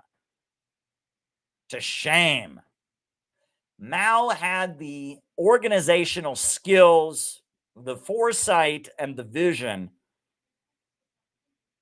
of, by far, the greatest innovators. Maybe you're somebody who wants to succeed in business. Mao Zedong carried out the economic transformation of the largest country in the world and was able to create a force that could dominate it. That man had business skills. Maybe you are interested in how you can make friends, how you can organize people, or how you can succeed in a group. Read Mao. Read On Contradiction. Right? I mean, I'm telling you, this guy was a genius. He was a genius on the level that humanity has rarely seen. Chinese civilization has produced many, many great people. Confucius, Dr. Sun Yat-sen. But I'm telling you that Mao Zedong, despite his flaws, is going to be remembered as one of the greatest and most effective statesmen in history. If you would read a book by Julius Caesar, you should read a book by Mao. You would read a book by Napoleon, you should read a book by Mao. If you would read a book by Winston Churchill, you should read a book by Mao. The first person to ever interview Mao was a dude from Missouri named Edgar Snow. The first person to ever interview him was a man from Missouri named Edgar Snow. Edgar Snow went to the Missouri School of Journalism, and he learned to speak Chinese, and he went to China, and at the time, there was this communist army that was in the mountains. So Edgar Snow went to Mao's camp, and he interviewed Mao. This man from Missouri went and interviewed Mao. And he was the first journalist to ever interview Mao. And he was also the last journalist to ever interview Mao. When Mao died, before Mao died in the 70s, he got to go to China once again, and Edgar Snow interviewed Mao Zedong. And this guy from Missouri told the story of his first meeting with Mao. He went to Mao's camp, the Red Army camp in the middle of the woods, right? In the middle of the countryside. He gets to this camp, and there's all kinds of people in the camp, thousands of people, and they're always singing, right? There's not a moment of silence. The whole camp, they're constantly singing. They have rewritten every traditional Chinese folk song to be about communism, and every minute when they're not sleeping, they are singing at this camp. And the people live in tents, and there's people from wealthy families who are living there. There's people from poorer families. And when you show up at the camp, your old life is forgotten. You have a new name. You change your name when you join the Red Army. You change your name, you have a new name, and you never talk about your old life. And you're there fighting for New China, and they're singing all the time, and they're practicing their military formations, and they're cooking the food, and and he's blown away by what he sees in this camp, right? Yes, he did. He went to Mizzou, and he's blown away by what he sees in the camp, and he's there for a few days, and he hears them doing all this singing and all of this, and they say, all right, we trust you enough. They take him up to the cave where Mao lives. Mao lives in a cave, and they take him to a cave, and Mao is living in a cave. He lives with his wife in a cave, and he has a trunk that's his bench that he sits on, and he has a bed on the ground of the cave. And Mao lives in this cave with his wife, and he's the leader of the Red Army. And so they start doing the interview.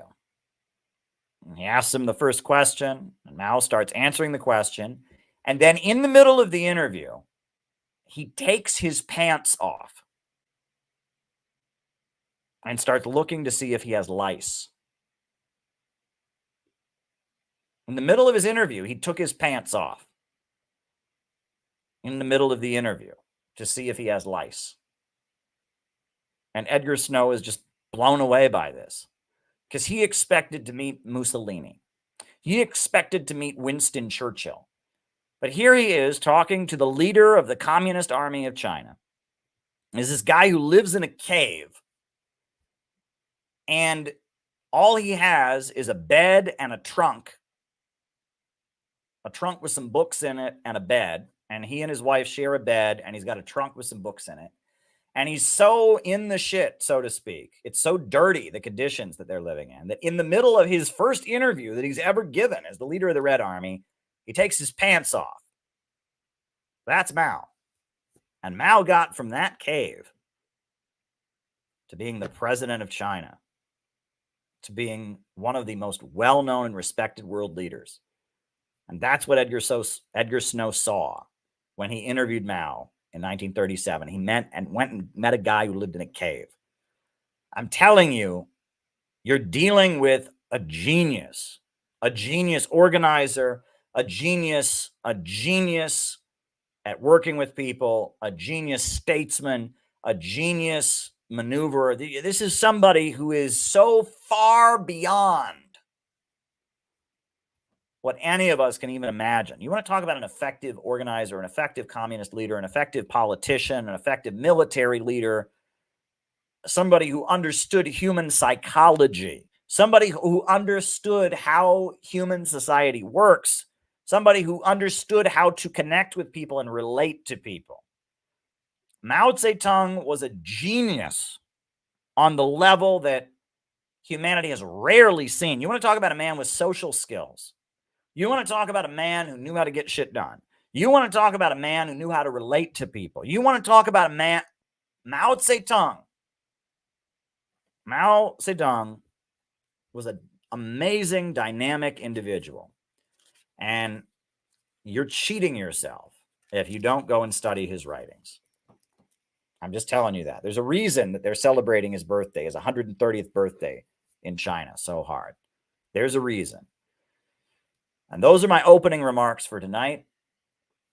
So after this, I'm going to answer people's super chats. But of course, we're going to do the roll call. Names and locations, names and locations. I'll call you all out as I see you. Names and locations, names and locations. Who is with us tonight? Names and locations. I will call you all out as I see you.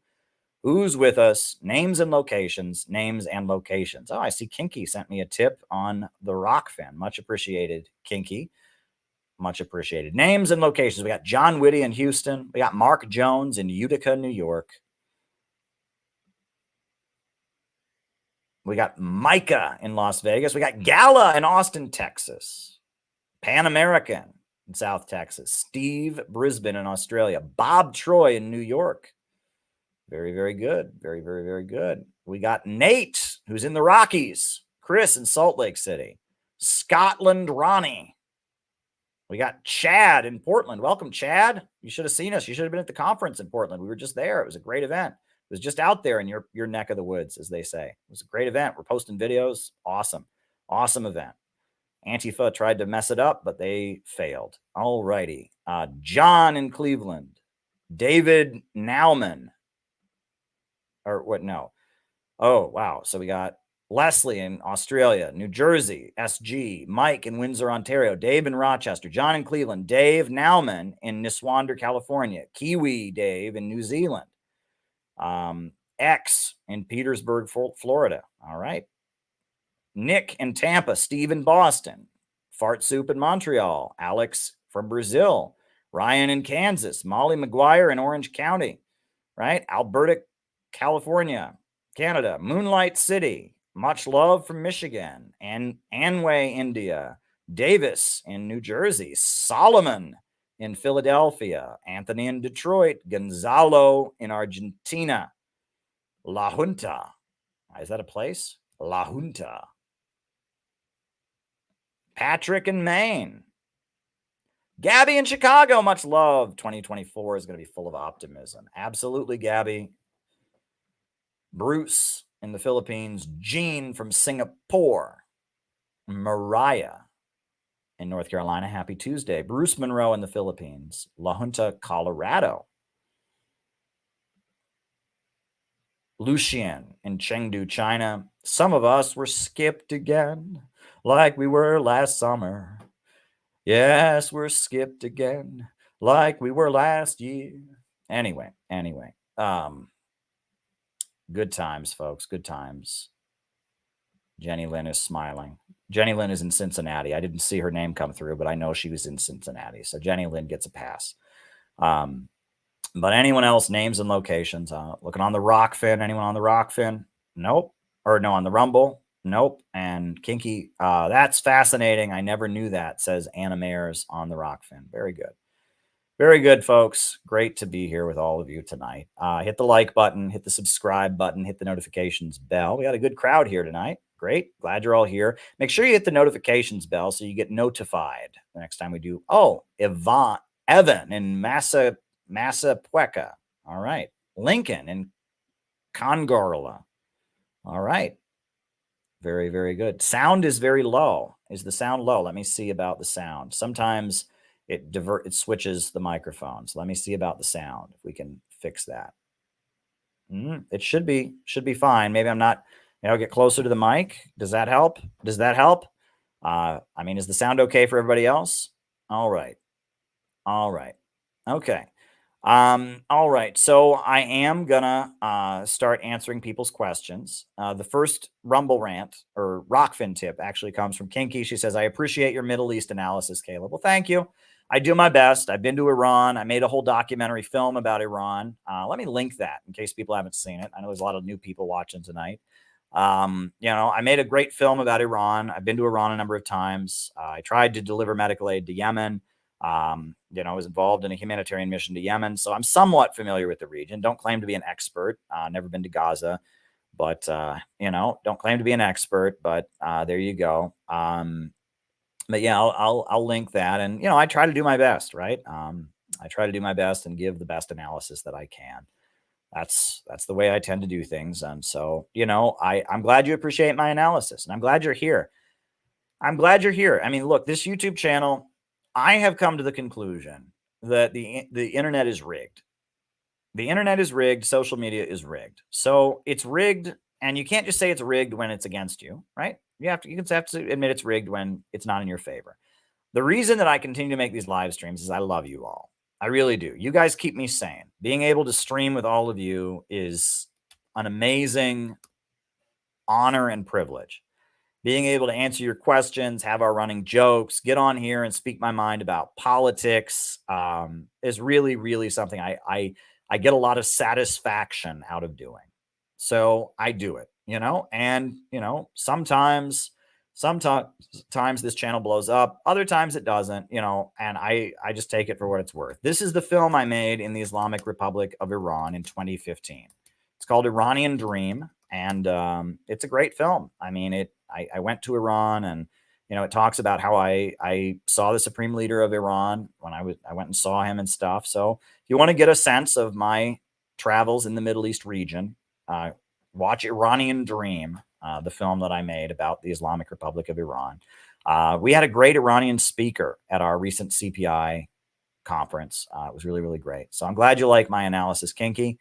I don't see any Rumble rants. I do see Rockfin. I do see super chats. So I'm going to start answering people's super chats. Thoughts on the movement, the Zapatistas movement from Chiapas, Mexico. All right. Well, couple things. First of all, I think the current president of Mexico, AMLO, is the best president that they've had in a really long time.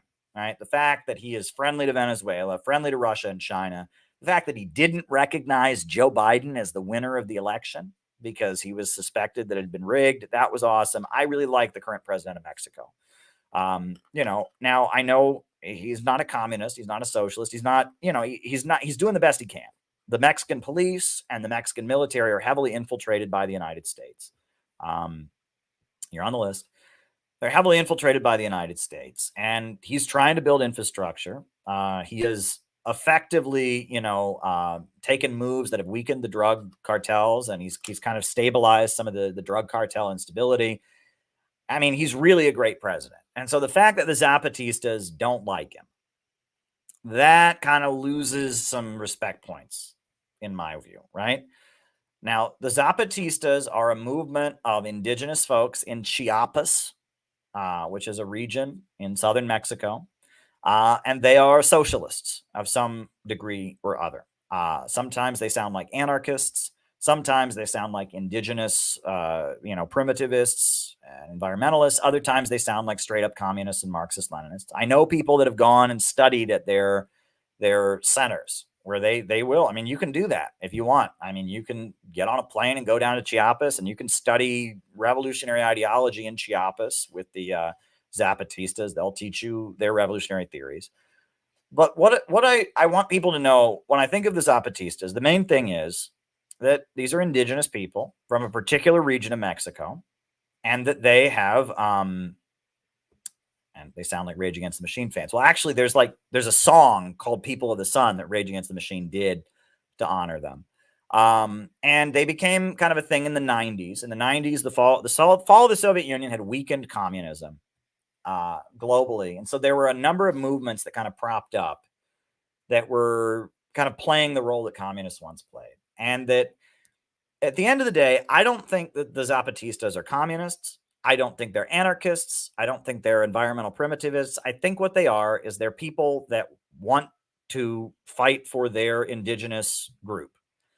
and that it's kind of like the Kurds, right? The Kurds, right? Historically, for a long time, the Kurds said they were Marxist-Leninists. And then the Soviet Union stopped supporting them because of Turkey and stuff like that. So then they said they were Maoists. And then, China stopped supporting them. So then they said they were followers of Enver Hoxha in Albania. And now the Kurds say they're anarchists.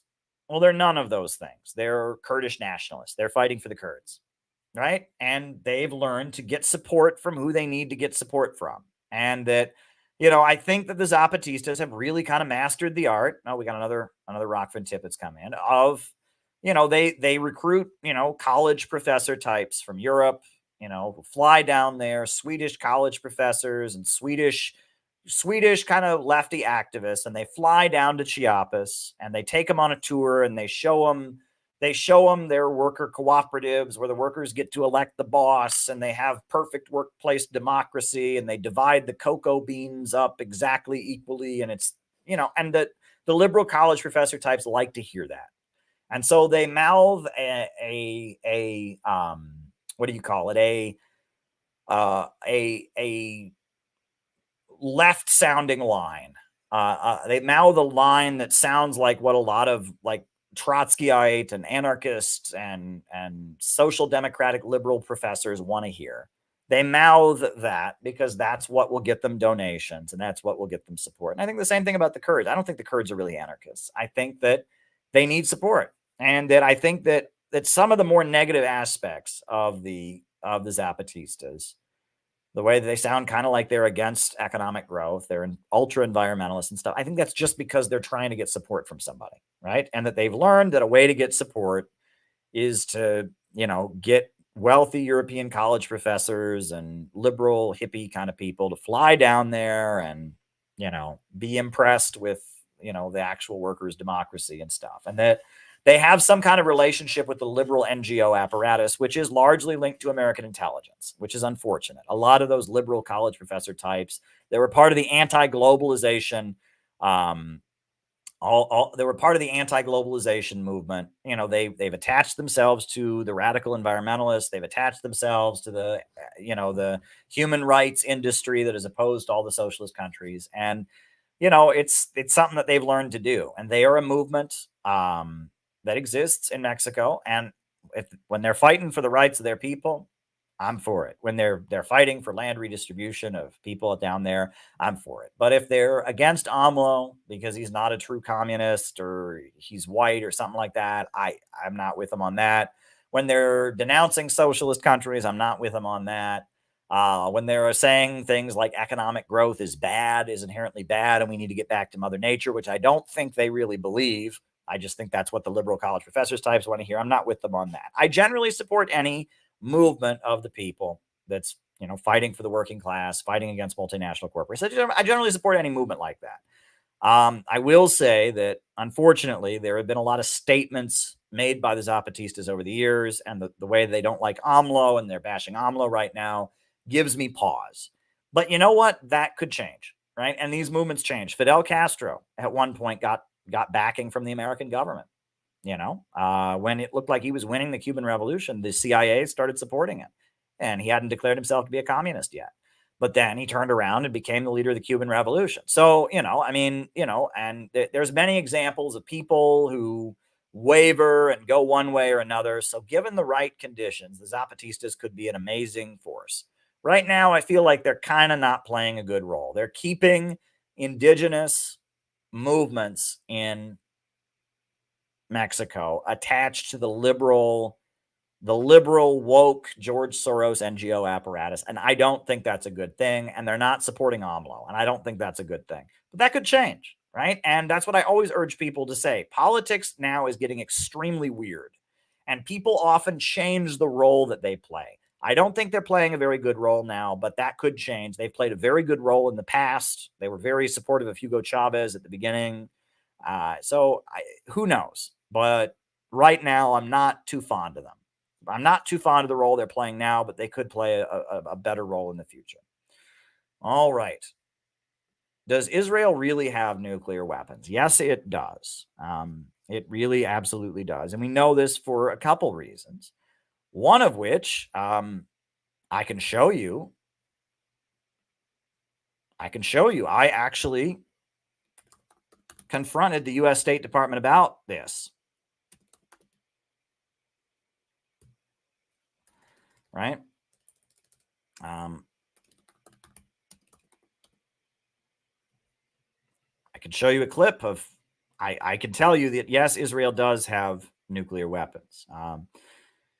The Israeli nuclear program was revealed by Jean-Claude Vanunu, who was an Israeli whistleblower who revealed it. But then there's also been further proof that Israel has nuclear weapons. And that comes, I confronted John Kirby about this at the State Department. Here is me. This is me, yours truly, Caleb Maupin, at the U.S. State Department, arguing with them about further proof that Israel has a nuclear program. In addition to Jean-Claude Vanunu, who was the whistleblower who revealed that they had nukes, this happened. So an email has recently come to light, an exchange between Jeffrey Leeds and former Secretary of State Colin Powell, in which he acknowledges that Israel has, quote, he says 200 nuclear weapons. And the Nuclear Non-Proliferation Treaty has not been signed. So yes, there was an email from Colin Powell where he said, and he was the Secretary of State under Bush, where he said that Israel had over 200 nuclear weapons. Now, I go on to point out that if this is actually true, that has legal implications for the United States. He says 200 nuclear weapons. And the Nuclear Non-Proliferation Treaty has not been signed by Israel. Under U.S. law, the United States should cut off support to Israel because it's a nuclear power that has not signed the Nuclear Non-Proliferation Treaty, according to Colin Powell, correct? Shouldn't you ask Colin Powell that?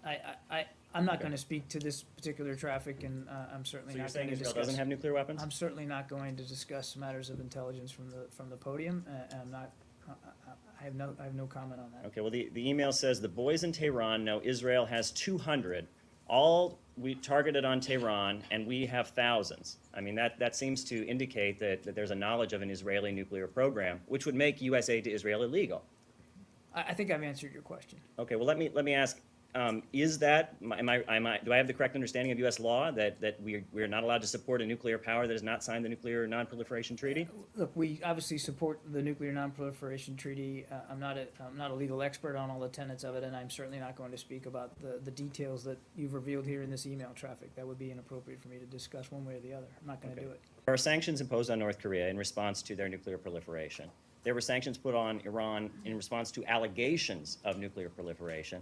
And now we have this email from Colin Powell saying that Israel has 200 nuclear weapons. Why is Israel not facing any consequence for this?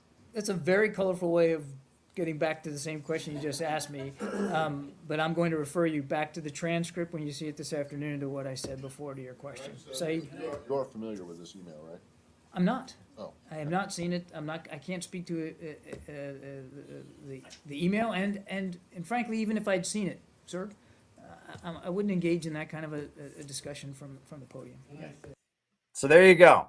So that sounds like pretty solid proof that Israel has nuclear weapons. The fact that he wouldn't say anything in response to me directly asking him about an email from Colin Powell that says Israel has nuclear weapons. The fact he just, not going to go there, that tells you that Israel does have nuclear weapons. That's what that tells you right there. So if you have any question about Israel having nuclear weapons, Gala, having asked that question at the State Department and gotten the response that I got, I think we can pretty much agree that Israel does have nuclear weapons. All righty. Is there any good communist economist that you would recommend? Yes. Yes, the books on economics that I generally recommend on these streams, that are the place to start if you want to learn about economics. Hold on. The books that I recommend, right, that I think are good if you want to understand economics from a Marxist perspective, I would recommend Low Wage Capitalism, What the New Globalized High-Tech Imperialism Means for the U.S. Class Struggle. High-Tech, Low-Pay, A Marxist Analysis of the Changing Character of the Working Class. The Future is Up to Us, Talking Revolutionary Politics with the American People by Nelson Peary. Now, in addition to that, a book that I actually learned a lot from, which I didn't think I would learn a lot from. A friend of mine gave me this book, and I saw the cover, and I rolled my eyes because I thought this was just going to be some, Barnes and Noble crap. But it's actually really good. Economics, The User's Guide by Ha Jun Chang, who is a Korean professor who is actually, he's apparently influenced by Lyndon LaRouche. He was friendly with the LaRouche people at one point, might still be friendly with them, but is a Marxist. He's a Marxist economist from Korea. And he wrote this very, very good book, Economics, A User's Guide, which I thought, based on the cover and the title, would be crap. And it's actually very, very, very, very good. This is a very, very, very good book on economics. So I would recommend this. In addition to that, right, this is a classic text, my copy of it's falling apart, but Labor and Monopoly Capital by Harvey Braverman.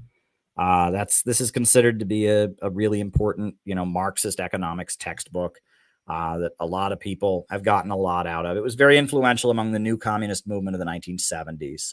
It was published by Monthly Review. Harvey Braverman was a Trotskyite, but he was a big Marxist academic and book publisher in the 70s. And the Democratic Workers' Party and some of the Maoist groups were heavily influenced by this book as well.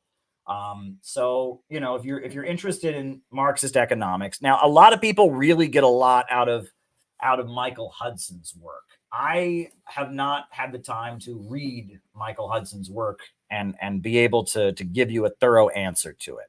But generally, the books that I recommend as just the place to start, from my understanding of the tendency of the falling rate of profit and why we're in the situation that we're in, is, and also, if you really want to read a book on Marxist economics, I would recommend you read Where is America Going? Marxism, MAGA, and the Coming Revolution, because the entire first chapter is about Marxist economics and the tendency of the falling rate of profit and the problem of overproduction. But you can read my own book as well. But I generally recommend these three: low-wage capitalism, high-tech, low pay, The Future is Up to Us. Those are the best ones to start with. If you want to get into the other ones, Harvey Braverman, Wage, Labor, and Monopoly Capital. If you want to get into, Economics, A User's Guide, there are other books that are pretty good that you can learn from. So I hope that answers your question, Battle Cossack. But that's where I'm at. That's what I would recommend in terms of economics. All righty. All right. Next question. And then I'll answer the Rockfin, because I know there's a couple more questions. There's one more question on the Rockfin, one more question on the Rockfin has come in. Is the BRICS alliance advising Iran, Egypt, and the Saudis, etc.? Russia and China could be helping. I'm sure it is. Those countries, Saudi Arabia and Russia, are on the phone all the time because of oil output. Saudi Arabia has a huge amount of oil, and Russia has a huge amount of oil. And every day, the amount of oil that Russia puts out and the amount of oil that Saudi Arabia puts out has impact on billions and billions of dollars worth in the global economy. So there's no way those two countries are not frequently chatting with each other. Egypt, Iran. Well, Iran doesn't get along with the Saudis, but they're very close to Russia. Egypt is much closer to Saudi Arabia, but they're okay with Iran. They're not completely hostile to Iran. So are they talking to each other? I would say so. Yeah, I would say that they are. And that there is this whole new economy emerging. And that's what you need to remember. There's this whole new economy emerging around the world. Russia and China are the center of this new economy. There you go. That's the future. And the only future of the United States economically is if we join in with that new economy that is arising around the world. So there we go. All righty. Always appreciate your analysis, Caleb. Well, thank you, Kinky. And you said that on the Rockfin too, and I do appreciate it. And, you have been with us since the beginning. Kinky was here back when there was only like 10 people watching these streams. It's been a long ride. It's been a few years we've been doing this now. 3-4 years we've been having these streams. For a while, there was 10 people watching, and there were 60 people watching. And, hey, the sky's the limit. We got a good 200 here tonight, and we're just going to keep going, right? Because we are on a mission, right? This is not performance art. We are about building an organization called the Center for Political Innovation. That's what we're doing. We are building an in real life movement of genuine anti-imperialists here in the heart of American empire. That's what we're all about, and we ain't going to stop. Now, there was a Rockfin tip that came in from Anna Mars. She said, I lived in Morocco in 2004 on a study abroad, and our school refused to change Clinton's picture for Bush's in Fez. Why do you think they had that opinion? Couldn't really figure it out myself. You lost me there. Anna Mars, I don't know what you're talking about there. I know the Fez, right, has certain, meaning. I know in Turkey, I think that the Turkish government made a point of everyone wearing a Fez in public. But you're asking me about, like, they wouldn't, maybe Bush was unpopular because of the war in Iraq. The Muslim world didn't like Bush. I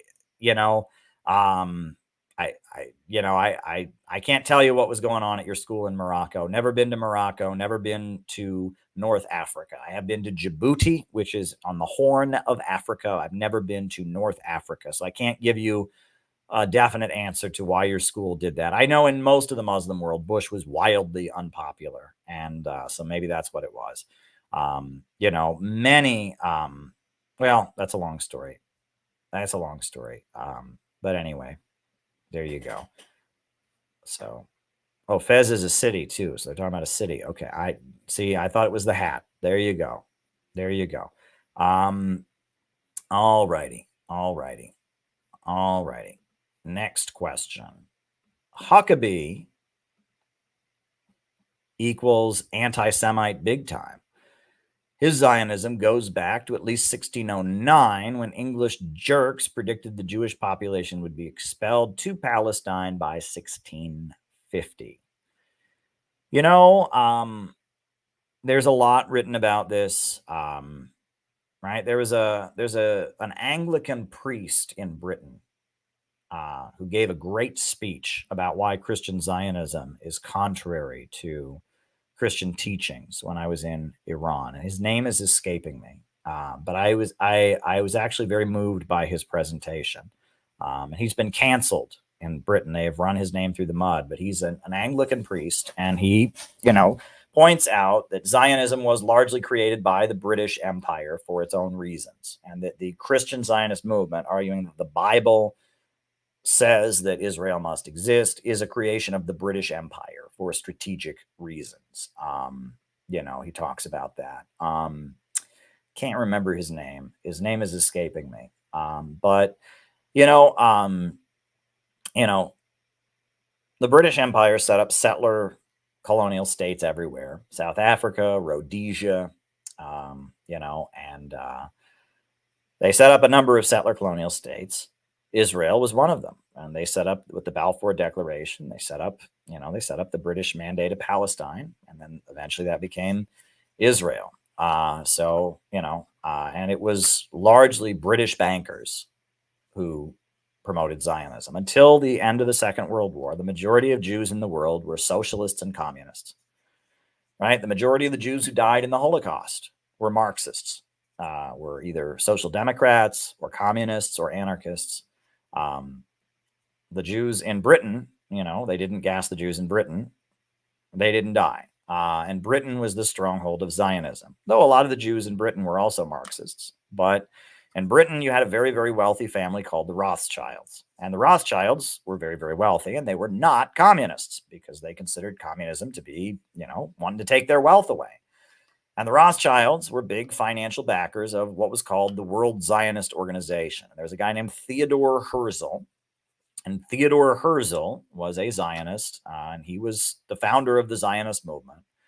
And he saw communism and Marxism as his greatest enemy, because communism and Marxism shed a Jewish national identity. And he loudly said that communism and Marxism were the greatest threat to Zionism. And and he actually went to Winston Churchill and other wealthy conservatives and right-wingers and anti-communists and said, please give us money because so many of our people are communists. But if you can fund our movement, we can create a way for Jews to not be communists, but instead to be supporters of the West and Western colonialism and the British Empire. You can send us to Palestine and we can go to Palestine and we can colonize. I mean, the tragedy is that in a lot of ways, what Theodore Herzl, and someone says Herzl was an anti-Semite, he absolutely was. Theodore Herzl really did believe that by being colonizers, Jews could gain the respect they were not getting in Western society. That was actually, he made that argument blatantly, right? That if we go to the third world and we kick the Arabs around, we'll show the Brits and the Americans that we're worthy of respect. We can gain dignity by doing it. And he spoke of Jewish people in very derogatory terms. There's many quotes from Theodore Herzl where he speaks of Jews in a very negative way. He was very ashamed of his people.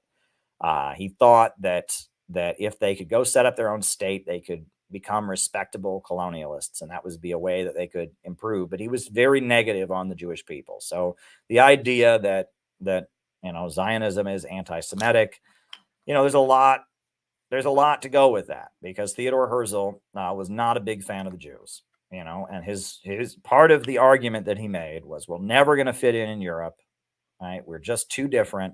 But if we go set up our own settler colonial country, we can get our dignity, we can get our shit together, we can be the bosses, and we'll stop being, all the nasty things that European civilization says we are. So yeah, and those quotes from Theodore Herzl about, Jews, the things he says about his own people that are particularly reprehensible, they get kind of glossed over by Zionists. Another thing that gets glossed over is Nazi collaboration between the Zionists, right? That there were a number of meetings between, in particular, the revisionist Zionists, the precursors of Likud, right? There were many meetings between them and the Nazis. They were convinced that the Nazis were a good thing because they would create the case that Jews needed their own country and couldn't live in Europe. And nobody ever talks about that. If you just mention that, they call you anti-Semitic. But Hannah Arendt, who was definitely not a communist, was a big anti-communist. Hannah Arendt wrote a whole book about it. There's all kinds of documentation of Zionist leaders sitting down with the Nazis and making deals and trying to figure out how they could collaborate. And there's many reprehensible statements by leaders of the revisionist party about the Nazis and how they're happy about them. And you can go look that up. Type in revisionist party and Nazis, right? And these are facts. These are facts. And, there you go, right? There you go. Some great super chats coming in tonight. Didn't watch yesterday's streams, but I'm going to. Appreciate you talking 8 hours on Christmas Day to stream for us. There's no way I'd rather spend my Christmas. That was the best. That day I woke up. I literally, in my pajamas, I came out and I did my exercise with all of you where I put my arms in the air and we talked for 4 hours. And then my wife and her relatives who were visiting, we had an amazing meal. I have never had a steak as big as the steak. I do not know where my wife found this steak, but she somehow at the butcher shop found the biggest steak in the world. She fried this amazing steak for me with it was so great. And I sat there with her relatives. Her relatives had some pork because that's kind of a tradition. And, but I would rather have steak than pork. And so we sat there and I'm eating my steak and they're eating their pork and we're talking about politics. And it was a great day. And then after that, I went and streamed for you all for another 4 hours. And it was a great day. I had a great time. You guys are my friends. And in real life, you are too. I've met a lot of you in real life.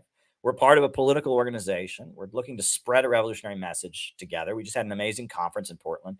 So don't thank me, right? There's nothing I would have rather done. And I'm going to start doing that on holidays now. Right? Thanksgiving, we did this. Christmas, we did it. I don't know if I'm going to do it for Martin Luther King Jr. Day or Valentine's Day. But I'm taking mega streams on holidays or something I'm going to do, because I've just learned that there's something special about what we do here. We have running jokes. We have stories we tell, we have songs we like to listen to, and we have a good time. And I enjoy it, and you enjoy it, and we love what we're doing, and we're building an in real life community organization at this point. Maybe you haven't seen the opening ceremony. Maybe you haven't seen the opening ceremony. But this was the opening ceremony of our conference that we just did. You know, do I have a video of it? Hold on. I will get you the video. I mean, in case you haven't seen it, we had an amazing opening ceremony. We had an amazing conference. More video of it's on its way. Next talk to be posted is going to be Jyoti Brar's talk. Jyoti came all the way from Britain and gave an amazing presentation. Yeah, here I'll put on just the opening ceremony so you can see how we opened with the Pledge of Unity and the opening ceremony. It was beautiful, you know, and yeah. I'll put it on. Hold on, just so folks can see what we just did in Portland, Oregon. This was the best conference we've done yet. It was the biggest conference we've done yet.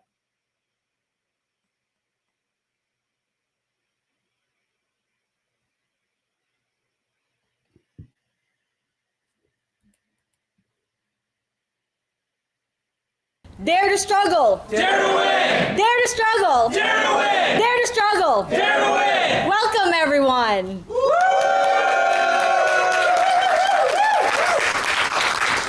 I'm very honored to be here at this CPI event. The opening plenary is going to be about the peace movement that we urgently need. So it got me thinking about peace. So I have a question for you guys. How do you make peace with a squirrel? You got it. Act like a nut. So when you look at that phrase, you'd think, am I gonna act crazy? It sounds like that's what our government is doing, right? It's trying to make peace by fomenting war, acting crazy around the world. But you can also look at it in the other way, like the squirrel likes nuts. So to make peace, you have to give something to get something. Doesn't that sound like a win-win cooperation? Yeah. That's what China is trying to do around the world. We did it. Yes. So that's very good to think about. And so thinking about peace, I also looked up some Bible verses, you know, Romans 14, verse 19. And it says, so then let's pursue peace and build up one another. Doesn't that sound like the center of political innovation? Yeah. Woo!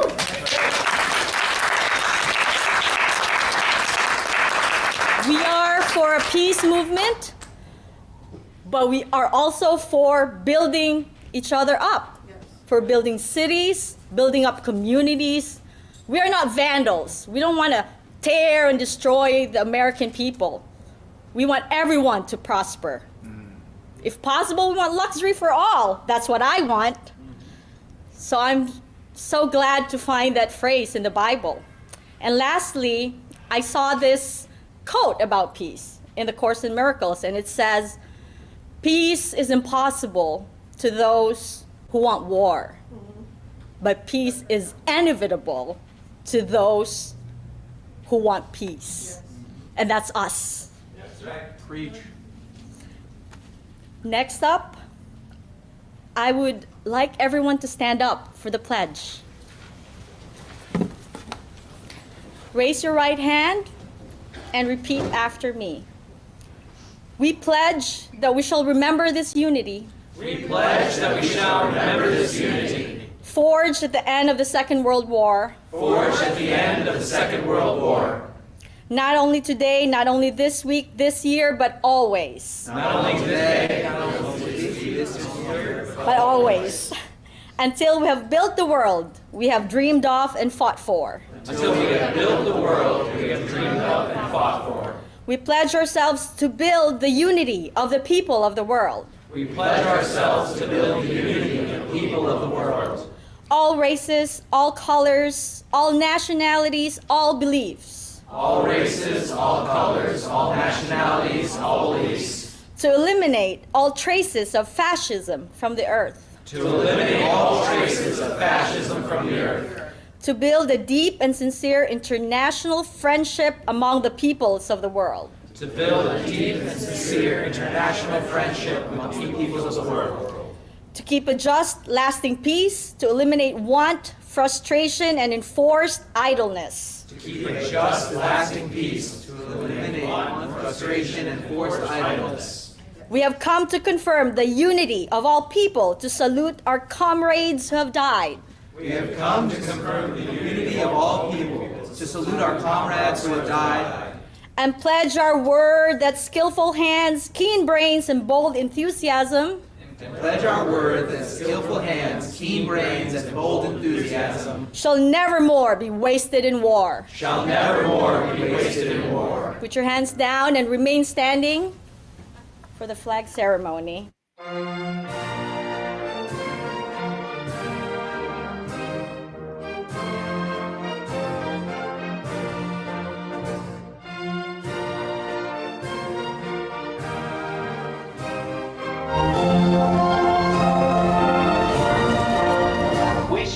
From the bottom, an American family shall have a homestead, a home, none in poverty, none in pestilence, none in want, but in the land blessed by the smile of the Creator. We will continue every effort to end monopoly in business, to support collective bargaining, to stop unfair competition, and to abolish dishonorable trade practices. And for all these, we have only just begun to fight.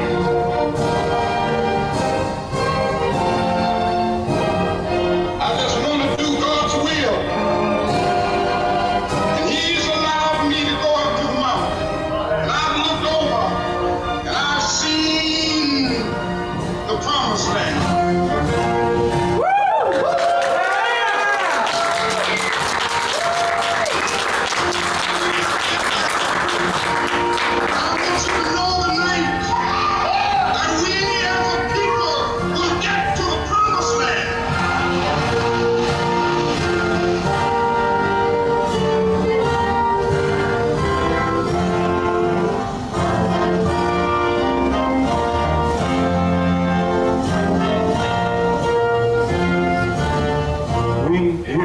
Highly resolved that these events shall the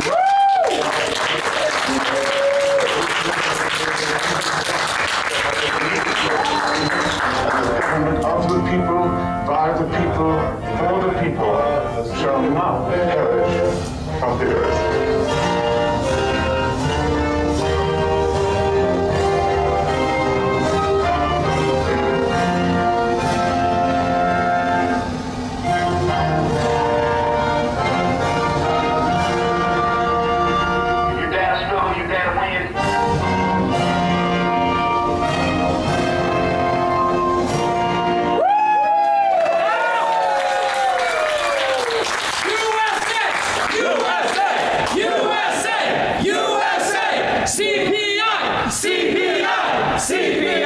CPI! Dare to struggle! Dare to struggle! Dare to win! All right. Yes, that's how we do it. We open our conferences with the Pledge of Unity. And you probably recognize some people from the chat in there. They all did a great job. So, yes. Don't thank me for doing my Christmas Day stream for 8 hours. Come back and watch and spread the news of this channel and defend us on social media and donate to support the Center for Political Innovation. Join the Center for Political Innovation. Become part of our community. We are here for you. There we go. What are your critiques of China COVID? Well, you know, Gabby, I don't know what all is true about China and COVID. I have heard different things.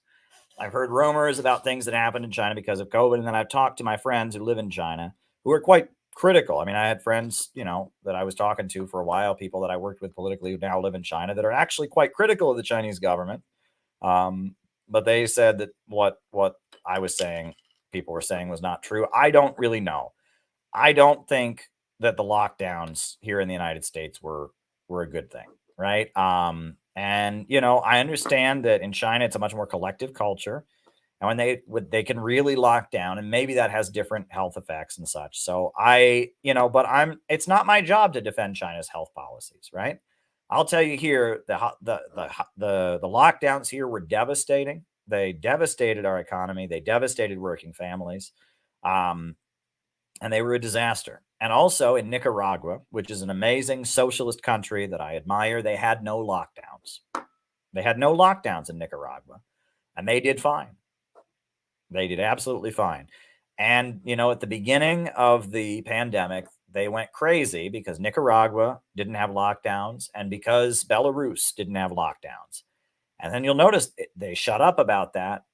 They shut up about that real quick because the death rate was much higher in places that did actually have lockdowns. And the idea that, Lukashenko, by not having lockdowns, he's killing all his people. Oh, Daniel Ortega, by not having lockdowns, he's killing all his people. That didn't happen.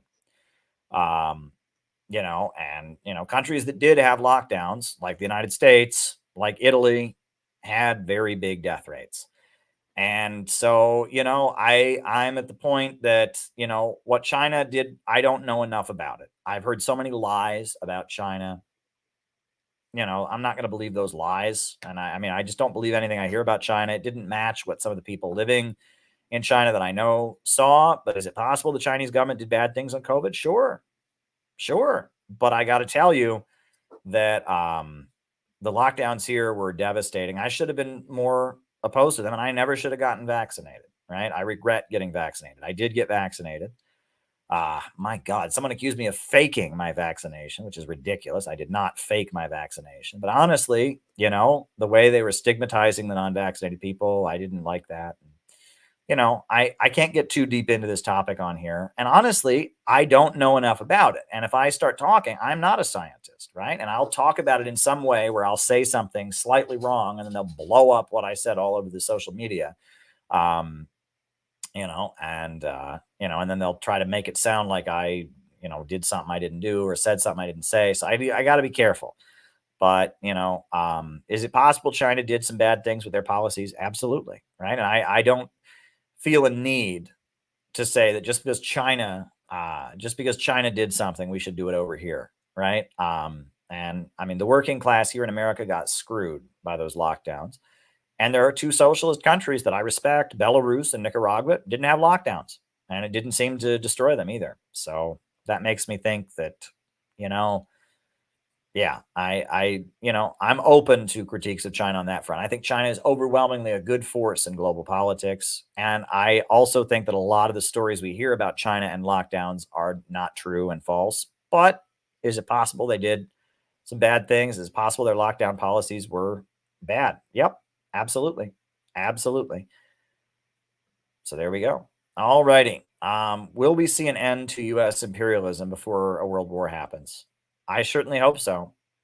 Right? I have said over and over and over again that the need in the United States urgently is for an anti-monopoly coalition, a coalition of different forces that oppose the big monopolies in their drive toward war, that would be in the overwhelming economic interests of the bulk of the population.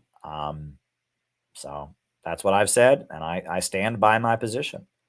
I stand by my position. In the past, you've said that Hamas in Syria supported the government while other branches joined Israel and Turkey in attacking Syria. How was that possible when Hamas moved their political headquarters from Damascus to Doha? I don't know how it's possible, but I know that from people who went to Syria, right? I was involved in Syria solidarity work, and I know for a fact from people who went to Syria during those years that there was Hamas in Syria and they supported the government, right? Now, obviously, the bulk of Hamas didn't support the Syrian Arab Republic and took a bad position in the conflict. There's no question about that. But I'm told that there was a wing of Hamas in Syria that did indeed support the Syrian government. And I know that from people that went to Syria and saw Hamas people there and saw Hamas offices there, and said that Hamas took the correct position on Syria. I know that for a fact. And I know that also within Hamas in Palestine, there was disagreement. And there were some in Hamas that saw the Syrian Arab Republic as an ally of the Palestinian people. The main reason that Hamas denounced the Syrian Arab Republic is because Hamas, its roots are with the Palestinian wing of the Muslim Brotherhood. And originally, Hamas was the Palestinian wing of the Muslim Brotherhood. The Muslim Brotherhood is what they call westernized Islam, right? It was started in Egypt by a guy who was very anti-communist, who thought communism was the greatest enemy, and was very in favor of modernization and westernization. He loved lawns. He went to America and saw the lawns. The Muslim Brotherhood, they believe in free market capitalism, and they also believe that any form of Arab nationalism is wrong, and that Islam and the Islamic faith should be the basis of government, not any nationality. They are opposed to all nationalism. They started in Egypt, and they were used by the United States to undermine the Egyptian president, Abdel Nasser, who was an Arab socialist who was aligned with the Soviet Union, and they spread throughout the region. And they are opposed to Arab nationalism, and they're opposed to communism, and they believe capitalism is fine as long as everyone's a good Muslim and pays zakat, which is, this like, a certain percentage of your income, and they use that money to feed poor people, etc., and train poor people to be fighters. And that's the Muslim Brotherhood. That's what they believe. Hamas was the Palestinian wing of the Muslim Brotherhood originally, and the Muslim Brotherhood worked very, very hard to overthrow the Syrian government. In 1982, there was a big revolt against the Syrian government led by the Muslim Brotherhood in Homs and Hama. And the Syrian government overreacted, I guess, to the revolt. There were a lot of civilians that got killed. They sent the Air Force in and they bombed the hell out of Homs and Hama. And so in those two regions, Homs and Hama, that are strongholds of the Muslim Brotherhood in Syria, and there's a lot of Palestinians who lived there, Palestinian refugees. There was a feeling that the Syrian government, there's like a blood feud there.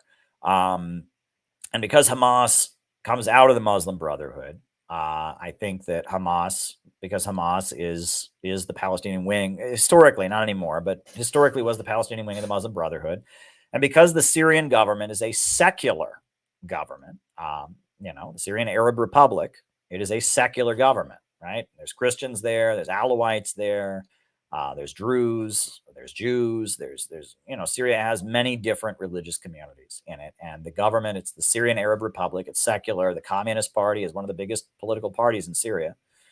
The main party is called the Ba'ath Arab Socialist Party, but then there's also the Syrian Social Nationalist Party, and then there's also the Syrian Communist Party, and then there's also the Syrian Communist Party, Bakdash. And those are like the ruling coalition of Syria, right? It's a leftist government. It's a socialist leftist government, right? They have a centrally planned economy where the government controls the major means of production. The Soviet Union built the power plants, and they're a secular government. And the Muslim Brotherhood and the Islamist current feel they should have a religious government. And, Muslims are the overwhelming majority of the Syrian people are Muslim, but there's a lot of religious minorities in Syria. And Hamas, being an Islamist organization, they strongly feel that Syria should have an Islamist government. So when the protests and the uprisings against the Syrian government began in 2011, and they were calling for an Islamic government, and the Muslim Brotherhood was a big part of it, it makes sense that Hamas, being from the political tradition that it's in, supported it. And Al Jazeera was supporting it, and Turkey was supporting it, and Qatar was supporting it. So that makes sense that Hamas would take the position that it took. Not surprising. However, the Syrian government has given so much support to the Palestinians in their fight against Israel, labeled by the American government as a state sponsor of terrorism. Because of that, it makes sense that there would be some within Hamas that would say no. And Iran is such a big supporter of the Palestinians, the Palestinian resistance, and Iran was very close to the Syrian government. And so it makes sense that some in Hamas would disagree with that position. My understanding is that Hamas as a group took the anti-Assad position, but there were a number of dissident elements within Hamas that did not take that position. That is my understanding of what was going on there.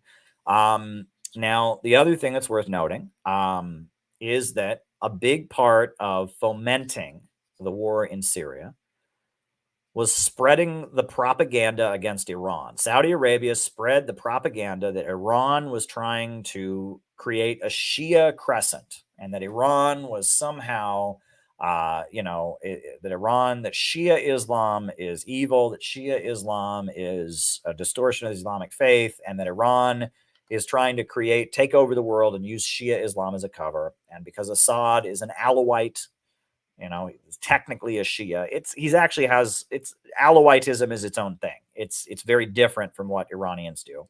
Iranians are 12 or Shia Muslims. Bashar Assad is part of a religious sect called Alawites, but Alawites, because they recognize Imam Ali as an imam that comes after the prophet, they're technically Shias, but their beliefs are completely different than the beliefs of Iranians. But because they're both Shias, the Muslim Brotherhood, the Wahhabi Sunnis, and the other, the Muslim Brotherhood current of Sunnis, they believed that somehow Shia Islam was the main enemy. So, but that's all gone. Iran and Saudi Arabia are friends now, right? And the Muslim world is cheering for Iran and cheering for the Houthis that are Shias because of, at this point, the Muslim world's reunified. Everything Obama tried to do and divide the Muslim world, Sunni versus Shia, the Oded Yanan plan that Israel dreamed up, right? Which Hillary Clinton mentioned in her emails. She said in her emails that a Sunni Shia war would be in the interest of the United States. That's all fallen apart. That was the strategy under Obama and under Trump. Trump was trying to create his Arab NATO. That was the strategy, was to divide the Muslim world between supporters of Iran and supporters of Saudi Arabia, Sunnis versus Shias, isolate Iran and its allies. That was the strategy. And that has all gone to shit. That's all gone to shit. So at this point, the Arab world is united. They're hating Israel. They're cheering for the Palestinians. And the Houthis, the Houthi army, Ansar Allah, that's seizing the boats, they're the heroes of the Muslim world for what they're doing. So, yeah, that's all in the past, Piha. That's all in the past. All right. Hope that answers your question. Oh, there's one question that got away from me there. Gotta scroll up here. I hit the button too many times. I lost one of my super chats. And now I got to scroll up and find it. I guess I'll answer this one and then I'll dig up the other one because there's one more. But have you read Chris Harmon's People's History of the World? Oh, I tried. A long time ago, I opened that book, but he's a trot. He's an awful trot. Awful Trotskyite book. He's one of the worst kinds of Trotskyites. There's different kinds of Trotskyites out there, right? You got your mainline Trotskyites, like Socialist Alternative. They want to build labor unions. They kind of support Cuba. They kind of support China. Not really, though, but they're into labor unions. That's nice. They're into labor unions. That's great. And then you got your Orthodox Trotskyites. And those people are fun to talk to. They're crazy. They're out of their goddamn minds, but they're very well read. And sometimes they take good positions on Russia and stuff like that. Orthotrots, like the Spartacist League. Oh, this is the one. Okay. Got the other one.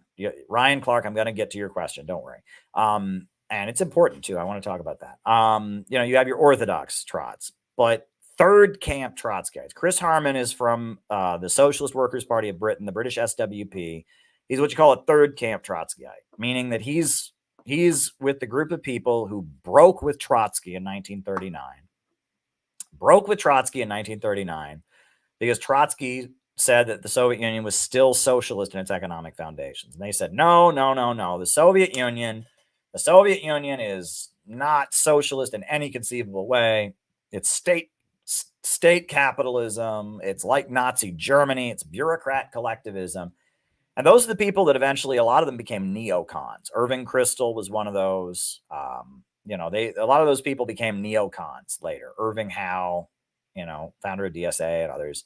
And, Chris Harmon is one of the worst kinds of Trotskyites. He is one of the kind that completely denounce any and every socialist country. And I did crack open, and you can find People's History of the World. You can find it at, at Barnes and Noble. You can find it at, and it's published. I think it's Which publisher is it? It's Haymarket Books, which is the big, trot publishing company. And it's crap. Now, I gotta add, I generally, you have to super chat to get me to answer a question, but I'm just amused, Trudang. Why are you asking me about that? That is a very obscure question. The Revolutionary Workers League was a group of Trotskyites in Detroit, Michigan, who started something called BAM, which is called By Any Means Necessary. And they have like these kind of woke clubs that they do that do anti-racist protests and stuff like that. And they technically still exist, but you wouldn't know they exist. You only know them by their front group, which is called BAM, which recruits high school kids. But Trudang, how did you come across them? The RWL, they were called. They were a crazy sectarian group of Trotskyites. And their main thing is that they now run this group called By Any Means Necessary. And I remember them from when I was in Detroit. There was a group, I would be at a protest and there'd be a group of high school kids that would come up and they'd be like, Black, Latino, Arab, Asian, and white. By any means necessary, we will fight. Black, Latino, Arab, Asian, and white. By any means necessary, we will fight. And they would always come to our rallies that we would do in Detroit. And they would want to have a fist fight with us. And they would like take the microphone and start yelling and like we were Democrats and this is a fake rally and they're for the revolution. And we'd just be like, we're not against you guys. They were just like crazy, right? RWL and no one knows them as RWL anymore. Now everyone just knows them by this BAM group, which recruits high school kids. And I don't know how that's legal. It's an activist group and they recruit high school kids. And they do like kind of adventurous, protests. It seemed like in Detroit, they were always protesting against other communists and leftists, but I guess they were involved in some of the Antifa kind of stuff against Milo Yiannopoulos and stuff like that. But their RWL is generally considered to be kind of an ultra leftist organization. Wow, you see them. I used to see them at rallies in the Bay Area. Thought they were critical of other trots. Well, every trot group is critical of other trots. They're an orthodox Trotskyist group. But the main thing is, I know some people that were in BAM. There were some people I worked with who were in BAM, and they talked about the way BAM recruits. This is weird, interesting to me, is they would go to high schools, stand outside high schools, generally in Black communities, with leaflets they would pass out. Have you ever been discriminated against? Have you ever felt mistreated because of your race? Call this number. They hand out, leaflets. Then you get invited if you call in and you say, yeah, I was discriminated against. Well, they say, come to our workshop, come learn about it. So then you go to their workshop and they have this workshop that involves a lot of crying and a lot of like extreme emotions and people talking about their extreme emotions. It's kind of like Scientology or something. And you sit through this crying, sobbing workshop about how traumatized people are. And then you learn that affirmative action will destroy capitalism, right? That capitalism is inherently racist is their belief, and that affirmative action will destroy capitalism. And so you have to go around promoting affirmative action. And then that's what they do. And most of the high school kids who join them, they join them for a year or two. They get into some fist fights. They grab the microphones from people. They yell at people. And they don't know what they're doing. Like when I was in Detroit, the BAM kids that would shut down to try to disrupt our rallies, they didn't know who we were. They were always like thinking we were like evil people or something. And they would like come to our rallies and like grab the microphone and try to disrupt. And we would just let them have the microphone and do what they wanted. And like they always were like so pumped up to want to fight with us. And we didn't want to harm them. They always seemed so hostile. They always seemed like they were like ready to fight with somebody. And, we weren't going to fight them. And then after a couple of years, these kids just kind of move on. And I met some people that had been through that. And they said it was some kind of weird brainwashing or something. I mean, it was, BAM is a strange one, right? They are an orthodox Trotskyist group, but they don't even really seem like Marxists. They seem more woke than anything, right? They seem more just kind of like a woke counter gang, right? That's kind of what they look like to me. Just kind of like a woke counter gang. I don't, you know, I don't even really put them in the same category, because their leaflets rarely mention Marxism or class struggle or anything like that. Their leaflets generally just mention white privilege and racism and trauma. It's like a psychological approach, like the trauma of racism, kind of. That's kind of what they do. You know, so that's my understanding of Revolutionary Workers League and BAM. And my understanding is that the Revolutionary Workers League, it still exists. It's like the inner circle of BAM.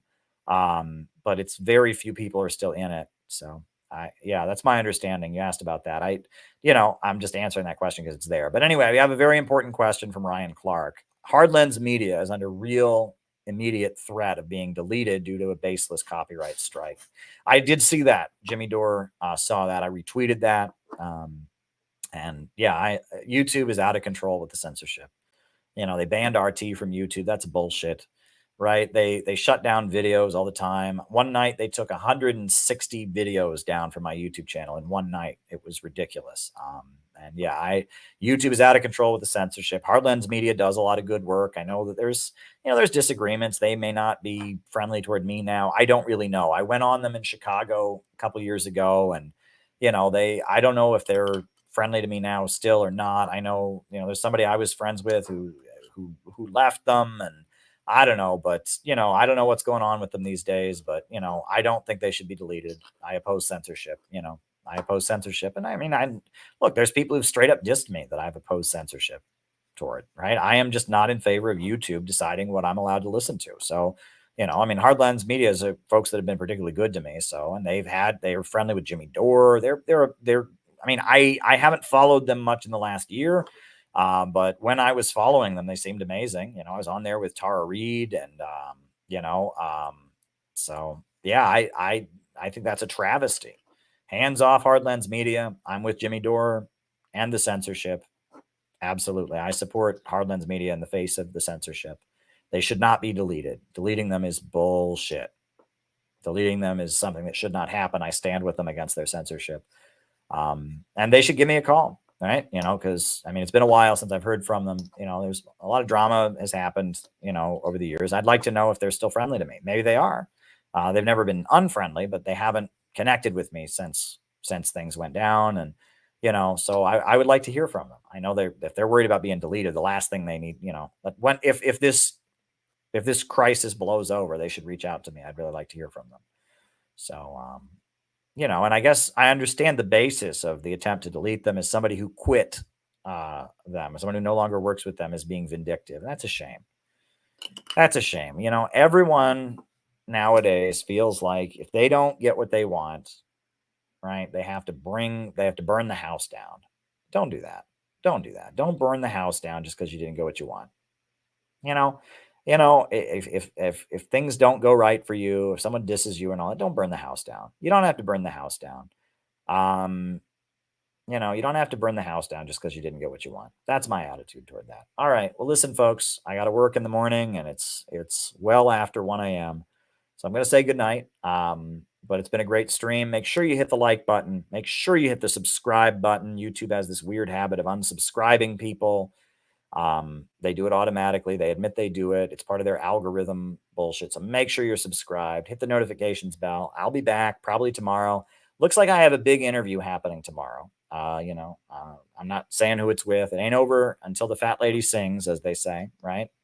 It's an old expression that comes from operas, right? Because there's usually a large woman at the end of the opera who sings. So it ain't over until the fat lady sings, but it looks like I have a very important interview scheduled for tomorrow. I'm going to go on a show tomorrow. So look forward to that. Keep your eye out for that. Yeah, I'll be back. I'll be back, folks. I'm going to put on the closing music.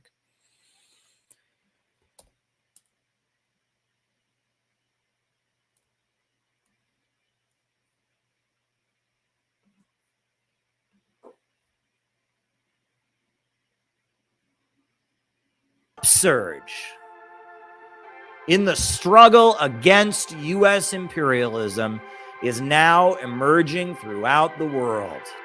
Ever since World War II, U.S. imperialism and its followers have been continuously launching wars of aggression. But the people of various countries have been continuously waging revolutionary wars to defeat their aggression. And while the danger of a new world war still exists, and the people of all countries must get prepared, revolution is the main trend in the world today.